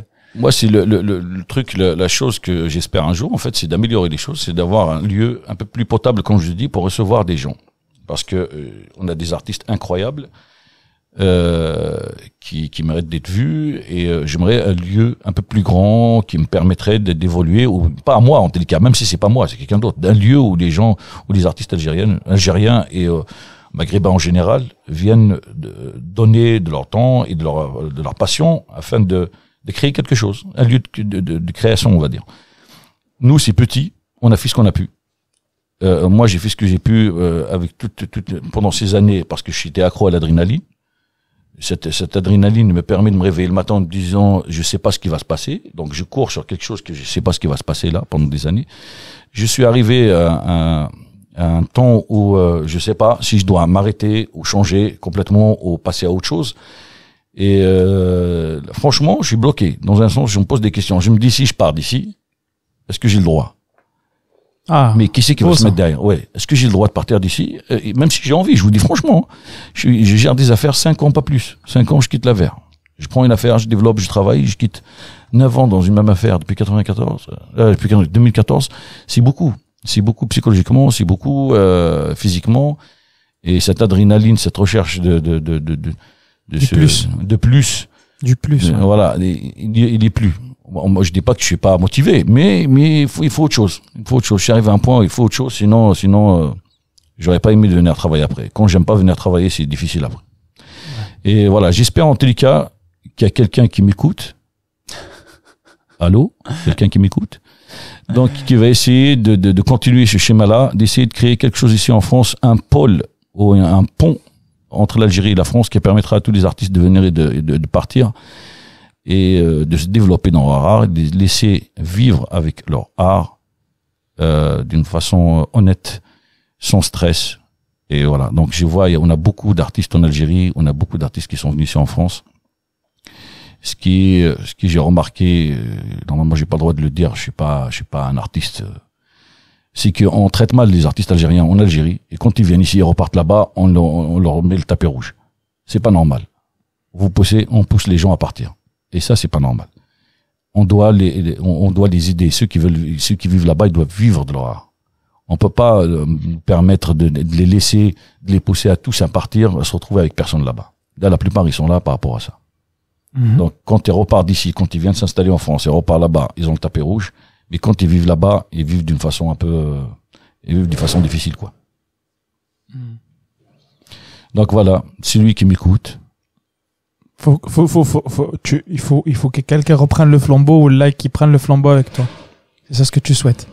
Il y a un truc qui bouge là, mais Attends. C'est normal, on est dans un lieu. c'est de normal, vie. on est dans une vie, ouais. Il est en train de changer un-dessus, il est en train de changer un fût. Ça, c'est Chérif. Attends, je regarde. 150 kilos. Il pèse 150 kilos, cet individu. Voilà. Et c'est un rouquin. Alors là, Ouais. j'essaie d'écouter un petit peu le son qu'il fait là, je sais que c'est lui. Ah, Sherif, Alors, Chérif. ouais, ceux qui sont habitués au Royal Est connaissent Sherif. Chérif, Sherif, c'est le viking d'ici. voilà. Donc c'est lui qui est en train de faire du bruit là. Il nous embête comme pas toujours. Mais il fait du bon taf, il est toujours souriant. Donc voilà un C'est peu. fou quand même, on dirait que ça m'a une responsabilité, Zama. Parce que j'ai l'impression que c'est une affaire pas comme les autres. Parce qu'au-delà de l'affaire du business, il y a un côté émotionnel. Bien sûr. C'est un lieu de vie. Je passe plus de temps ici qu'avec ma famille. Et les gars, vous savez, j'ai des clients ici, je les vois plus que mes enfants. Ils doivent m'appeler papa. Il y en a qui m'appellent tonton ici. Ah, c'est. Il y a même, moi je sais qu'il y a même des gens qui t'appellent papy. Ah oui, papy, Parce que il y a beaucoup de couples qui ont été créés au Royal Est. على كل حال على كل حال normalement je dois avoir une médaille par rapport à ça. Wallah. Royal Est, Bah, t'as plusieurs t'as parlé blasons. d'une autre facette du Royal Est au créer des C'est un couples. lieu de rencontre. Tu as dit parler de la solitude, un lieu de rencontre. Dame Nature s'exprime. Forcément, il y a des C'est couples vrai, qui se c'est forment. dedans, quoi. Ouais. Bah, j'ai l'impression qu'il y a un côté émotionnel dans le sens où tu sens haka une responsabilité. C'est un lieu de vie, mon pote. C'est une bulle. Le Royal Est, je dirais pas que c'est une bulle. C'est un, C'est une bulle de champagne. quand tu rentres dedans, champomier. Japonais. Et quand tu rentres dedans, tu te sens bien. Franchement, c'est une bulle. Je vois ça comme ça. C'est une sphère privée qu'on a créé ça. Chacun de nous, il a sa sphère. Mais cette sphère, elle a grandi. Elle est devenue une sphère privée pour tout le monde. En fait, on est privé quand on est à l'intérieur. On est entre nous. Et voilà. Donc, j'espère que ça va continuer comme ça au maximum possible. Anna, je vais te dire une chose. Je vais te dire. Anna, كيفاش نعيش Royal Est, à chaque fois que je viens, j'ai l'impression d'aller vers l'Algérie qu'on n'a pas pu avoir là-bas. Biladi. Mais qu'est-ce que ça t'évoque quand je te dis ça? No comment. Je te dis, ça, il y a beaucoup de choses qu'il y a à dire, mais je peux pas. Ça, c'est à l'intérieur de moi. Ça, c'est des choses, je peux pas l'Algérie, c'est autre chose. C'est autre chose, quoi. Il faut pas pousser à dire des trucs. Non, franchement, c'est autre chose. Mais j'espère qu'on a créé quand je dis ce petit pont là qui est entre l'Algérie ici et voilà, qui permettra à toutes les personnes qui nous écoutent. Anna, j'ai pas compris quand tu m'as dit c'est autre chose. Dommage. C'est ça qui j'ai à dire. Dommage, franchement, dommage. Ça englobe tout. Le dommage là, ça englobe tout. Je peux pas dire autre chose. Dommage. Après, on rentre dans autre chose. Si je commence à parler, on va rentrer dans autre chose. Non, mais c'est dommage que, voilà, l'Algérie, elle mérite beaucoup mieux que ça. On peut faire autre chose, quoi. C'est un salon mal rangé. C'est une maison mal rangée, l'Algérie, c'est tout. Elle a tout à l'intérieur. C'est juste une maison mal rangée. Voilà. C'est tout ce que je peux dire par là. شكرا. لا شكرا على واجب يا أخانا العزيز.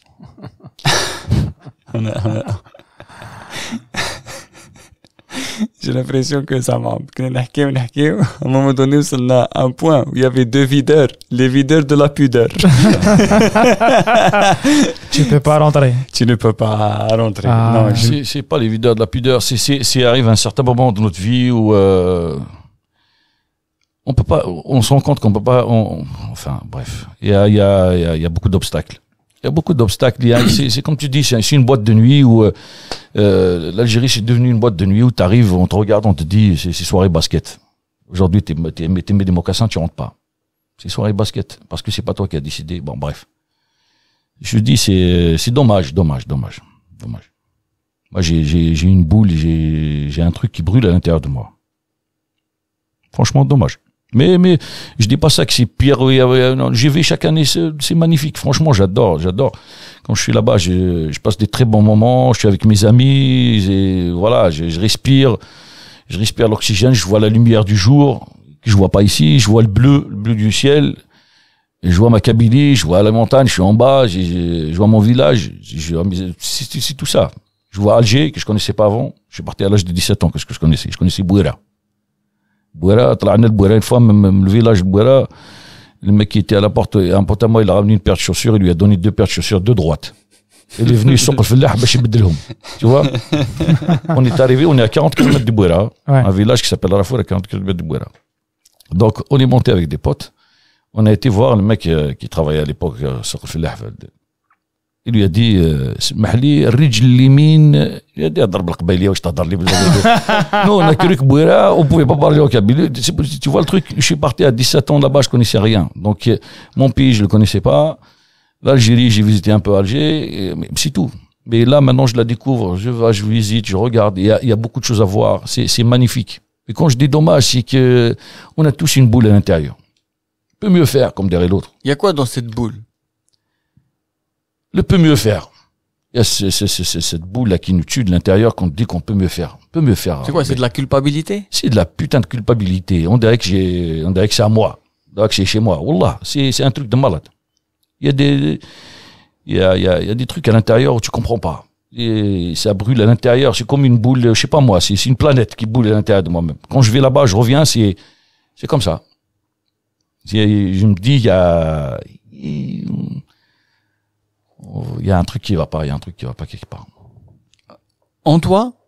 Moi je parle en titre personnel. Hein. Je dis pas de je parle justement, c'est ça qui est intéressant. Je parle de moi-même, c'est tout. Après, je sais que c'est... parce que هذه la boule اللي راك تحكي عليها عفاك انت كان عندي شيء كي تاعك ابوبري هاكو فيها فيها بزاف صوالح لي كونتراديكسيون فيها امين عندك هاد لا بول واه مش عندنا chaque fois que tu pense que بزاف راهم يسمعوا. et puis تعاود تشعل كي تعاود تهبط شايف غير تعاود تهبط تعاود تقول لك تفكر باللي باسكو تنساها comme il a dit c'est ça qui en fait je comprends ce qu'il dit Karim depuis tout à l'heure quand Paris t'absorbe le temps et en fait dès que la boule تنساها شويه tu te dis خلاص c'est bon j'ai fait le deuil فريتها dès que tu as un moment de pause parce que voilà Paris mais tu t'arrêtes jamais de réfléchir alors là quand tu as plusieurs affaires qui m'accarent mais tout tu t'arrêtes pas dès que tu es 2-3 jours tu te dis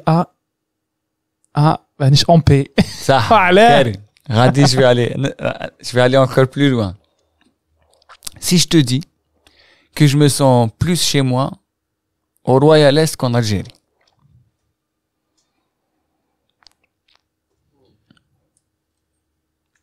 Qu'est-ce que tu veux que je te dise? T'as le droit. Oui, c'est normal. Je vais te dire pourquoi. Je vais te dire un truc. On va faire un peu je dirais pas de politique, mais je vais te donner une solution qui pour l'Algérie, qui est une solution qui peut-être va sourire beaucoup de monde. Je vais te dire un truc très important que j'ai compris pendant un certain moment. Ici, on nous envoyait à un certain moment des demandes d'aide pour construire, développer. Après, je suis sûr que je vais mettre des gens sur le dos, mais une demande d'aide pour faire des choses. Ok, je sais pas quoi, mais des choses qui sont censées être faites par l'État. Donc, un jour, j'ai posé une question, j'ai dit pourquoi on refait pas l'école? On ramasse l'argent. Moi, l'école où j'étais en primaire, c'est la même école. اسمح لي بعد نرجع la question. Ouais, bien sûr, تلعب بالك رانا شيخين comme si il y a pas enfin tranquille. Donc quand on nous demandait de faire des routes, de construire des routes, d'agrandir les mosquées, on fait ça chez nous. Chez nous en Kabylie, chaque année, il y a un truc. On appelle aux dons, tu as intérêt à participer d'une façon ou d'une autre. Chez nous, dans mon village, c'est comme ça. Tu participes pour faire construire des routes, pour agrandir la mosquée, pour je sais pas moi, pour la Ashura. Ouais, c'est vrai. On achète des bœufs, on distribue de la viande pour tout le monde. Chaque année, on le fait. On est un village, on est un petit pays, nous, chez moi, d'où je viens. C'est un petit pays. Il a toutes les tendances politiques, toutes les tendances sociales. On a je te jure, c'est vrai. C'est un pays représentatif du monde entier. Tu le prends, tu vas chez moi. On est 14 000 habitants, peut-être maintenant un peu plus. Tu discutes avec eux, tu vas voir tout. Il y a même les Trumpistes. Wallah, la rime, t'as tout. T'as des anarchistes, t'as tout ce que tu veux. Ok, bon. C'est un petit pays. Donc, le jour où j'ai parlé de l'école, pourquoi j'ai parlé de ça? Parce que je me dis c'est la base de tout. La base de tout, arabe. la base de tout, c'est l'éducation, c'est l'école avant tout. Ouais. Je suis entré en 82 à l'école. Je vais raconter cette histoire-là. Celui qui m'entend, je m'en fous. Celui qui veut s'énerver, il s'énerve. Parce que je vais dire, la première chose que j'ai de l'école, je suis arrivé, nous ont donné un hula hoop. Est-ce que vous connaissez ce que c'est qu'un hula hoop? Tu tournes avec le ventre comme ça pour jouer avec pour les enfants, qui est destiné à faire de la motricité pour les enfants. On saute d'un par terre. Une des profs, je dis pas laquelle parce que ma prof sinon elle va s'énerver. Je vais avoir un retour de frappe. Elle me l'a donné, elle m'a dit va voir le directeur, tu le coupes en morceaux, tu donnes le plus gros, tu leur donnes tous un par un, tu m'amènes le plus grand pour moi. Donc c'est avec un, on s'est fait taper pendant tout le truc. Quand je dis que l'éducation, l'école est très importante, quand on a une école maintenant, il fait 60 degrés à l'intérieur quand il fait chaud, il fait moins de 10 quand il fait froid. T'as des poils, le poil, comment il s'appelle, le poil, ton cabinet le poil, il peut exploser, exterminer 150 personnes. Donc, en 2023, on laisse les enfants primaires. Je parle des primaires. Je rentre pas au lycée, au collège, je m'en fous. Moi, je te parle des primaires. Il y avait des enfants, T'as des enfants qui sont là, ils ont pas les moyens d'acheter leur habit, ils ont pas les moyens d'acheter le truc scolaire. Et tu me demandes d'agrandir la mosquée. Quand j'ai posé cette question, j'ai dit on refait l'école où j'étais. J'ai dit moi je sponsorise une école. C'est à bugger. C'est comme si tu trouves à un certain moment tu te dis qu'il y a t'as une lumière qui s'allume. Et tu te dis c'est quoi ça? Ça a toujours été ici. L'école tu l'as devant toi. Tu laisses l'école.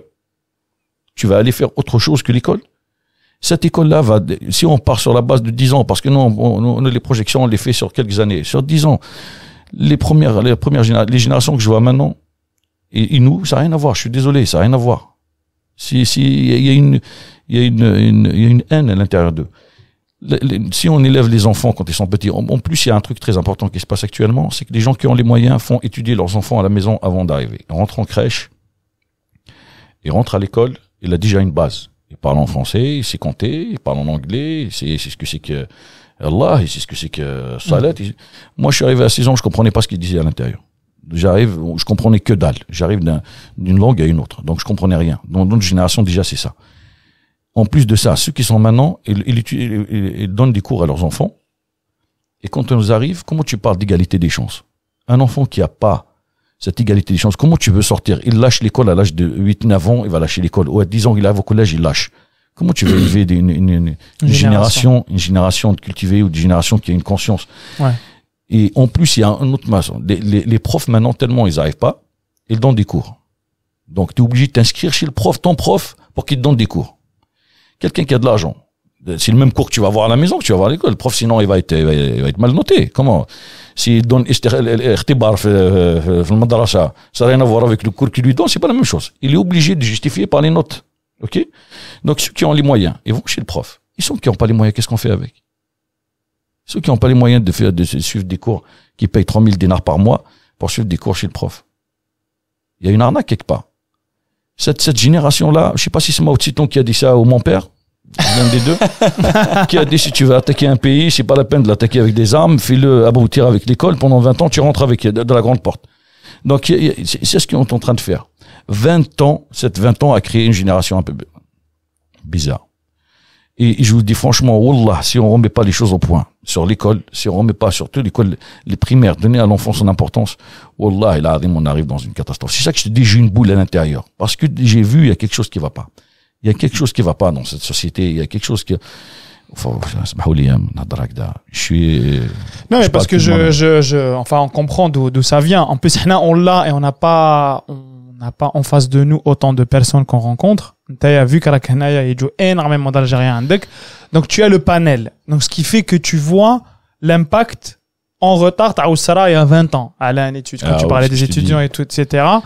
Et puis, ça fait mal au cœur. Surtout moi, je rêve d'une école qui a une climatisation, qui a un tapis, qui a des ordinateurs sur les tables, qui a un tableau qui change, qui a une télévision, qui a une petite bibliothèque dans une classe. Je rêve d'une école. Mes enfants, ils sont dans l'une des communautés les plus pauvres de France, qui s'appelle Clichy-sous-Bois, ok? Ouais. Je suis entré dans l'école où ils sont, dans l'école primaire, j'ai pris une photo, j'ai été choqué. Choqué de voir cette école. Elle brillait de partout. Une des communes les plus pauvres de France. L'école Tahoum, elle brille. Wallah, le sol, il reflète le ciel. J'ai jamais vu ça. Ok? comment ما كاينش بلافون. Mais والله c'est ما كاينش plafond. C'est syndrome de la terre plate. De l'école plate, tu vois. C'est un truc de il y a pas de daube. C'est un truc de malade. Et c'est ça que je te dis, je rêve de cette c'est pour ça que je dis là on a une boule. Moi c'est ce que je remarque en tous les cas, mes petites personnes sans partir dans la politique, la recherche, le blabla qui peut changer le monde. Mais le seul truc que je dis, s'ils peuvent régler quelque chose en Algérie, l'école primaire, l'enfance les gars. Et du coup, t'as pas réagi à ce que je t'ai dit? Du coup, pourquoi tu te sens ici bien par rapport à là-bas? T'es ma akhwatek, ma al-ikhwa. T'es chez toi ici. T'es chez toi. Oui, ça évoque quoi en toi quand je te dis ça? Famille. On a créé une famille. On est entre nous, on est en famille, c'est tout. Ça évoque le Royal, c'est devenu une famille. C'est comme ça que je vois les choses.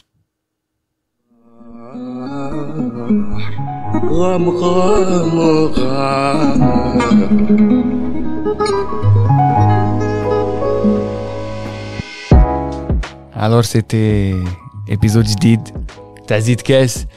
C'était مع monsieur Karim Amin. Karim Royal Est, qui m'a smato, j'espère qu'il vous a touché avec sa personnalité. J'espère que vous allez venir ici, j'espère que vous allez faire vivre ces lieux, j'espère que vous avez compris pourquoi on fait et on enregistre ce genre de personnes comme Karim Royal Est parce que c'est nécessaire, c'est même vital. Hein. Je pense que à un moment donné vous avez compris que ce lieu est devenu vital pour certaines personnes parce que ils arrivent à se réunir dessus, ils arrivent à créer une symbiose entre nous, la communauté comme il l'a appelé lui. Voilà, j'ai plus rien à vous dire à part j'espère que vous avez apprécié cet épisode et restez à l'écoute ou نغبنتو روحوا تزيدوا كاس في الغواية ليست.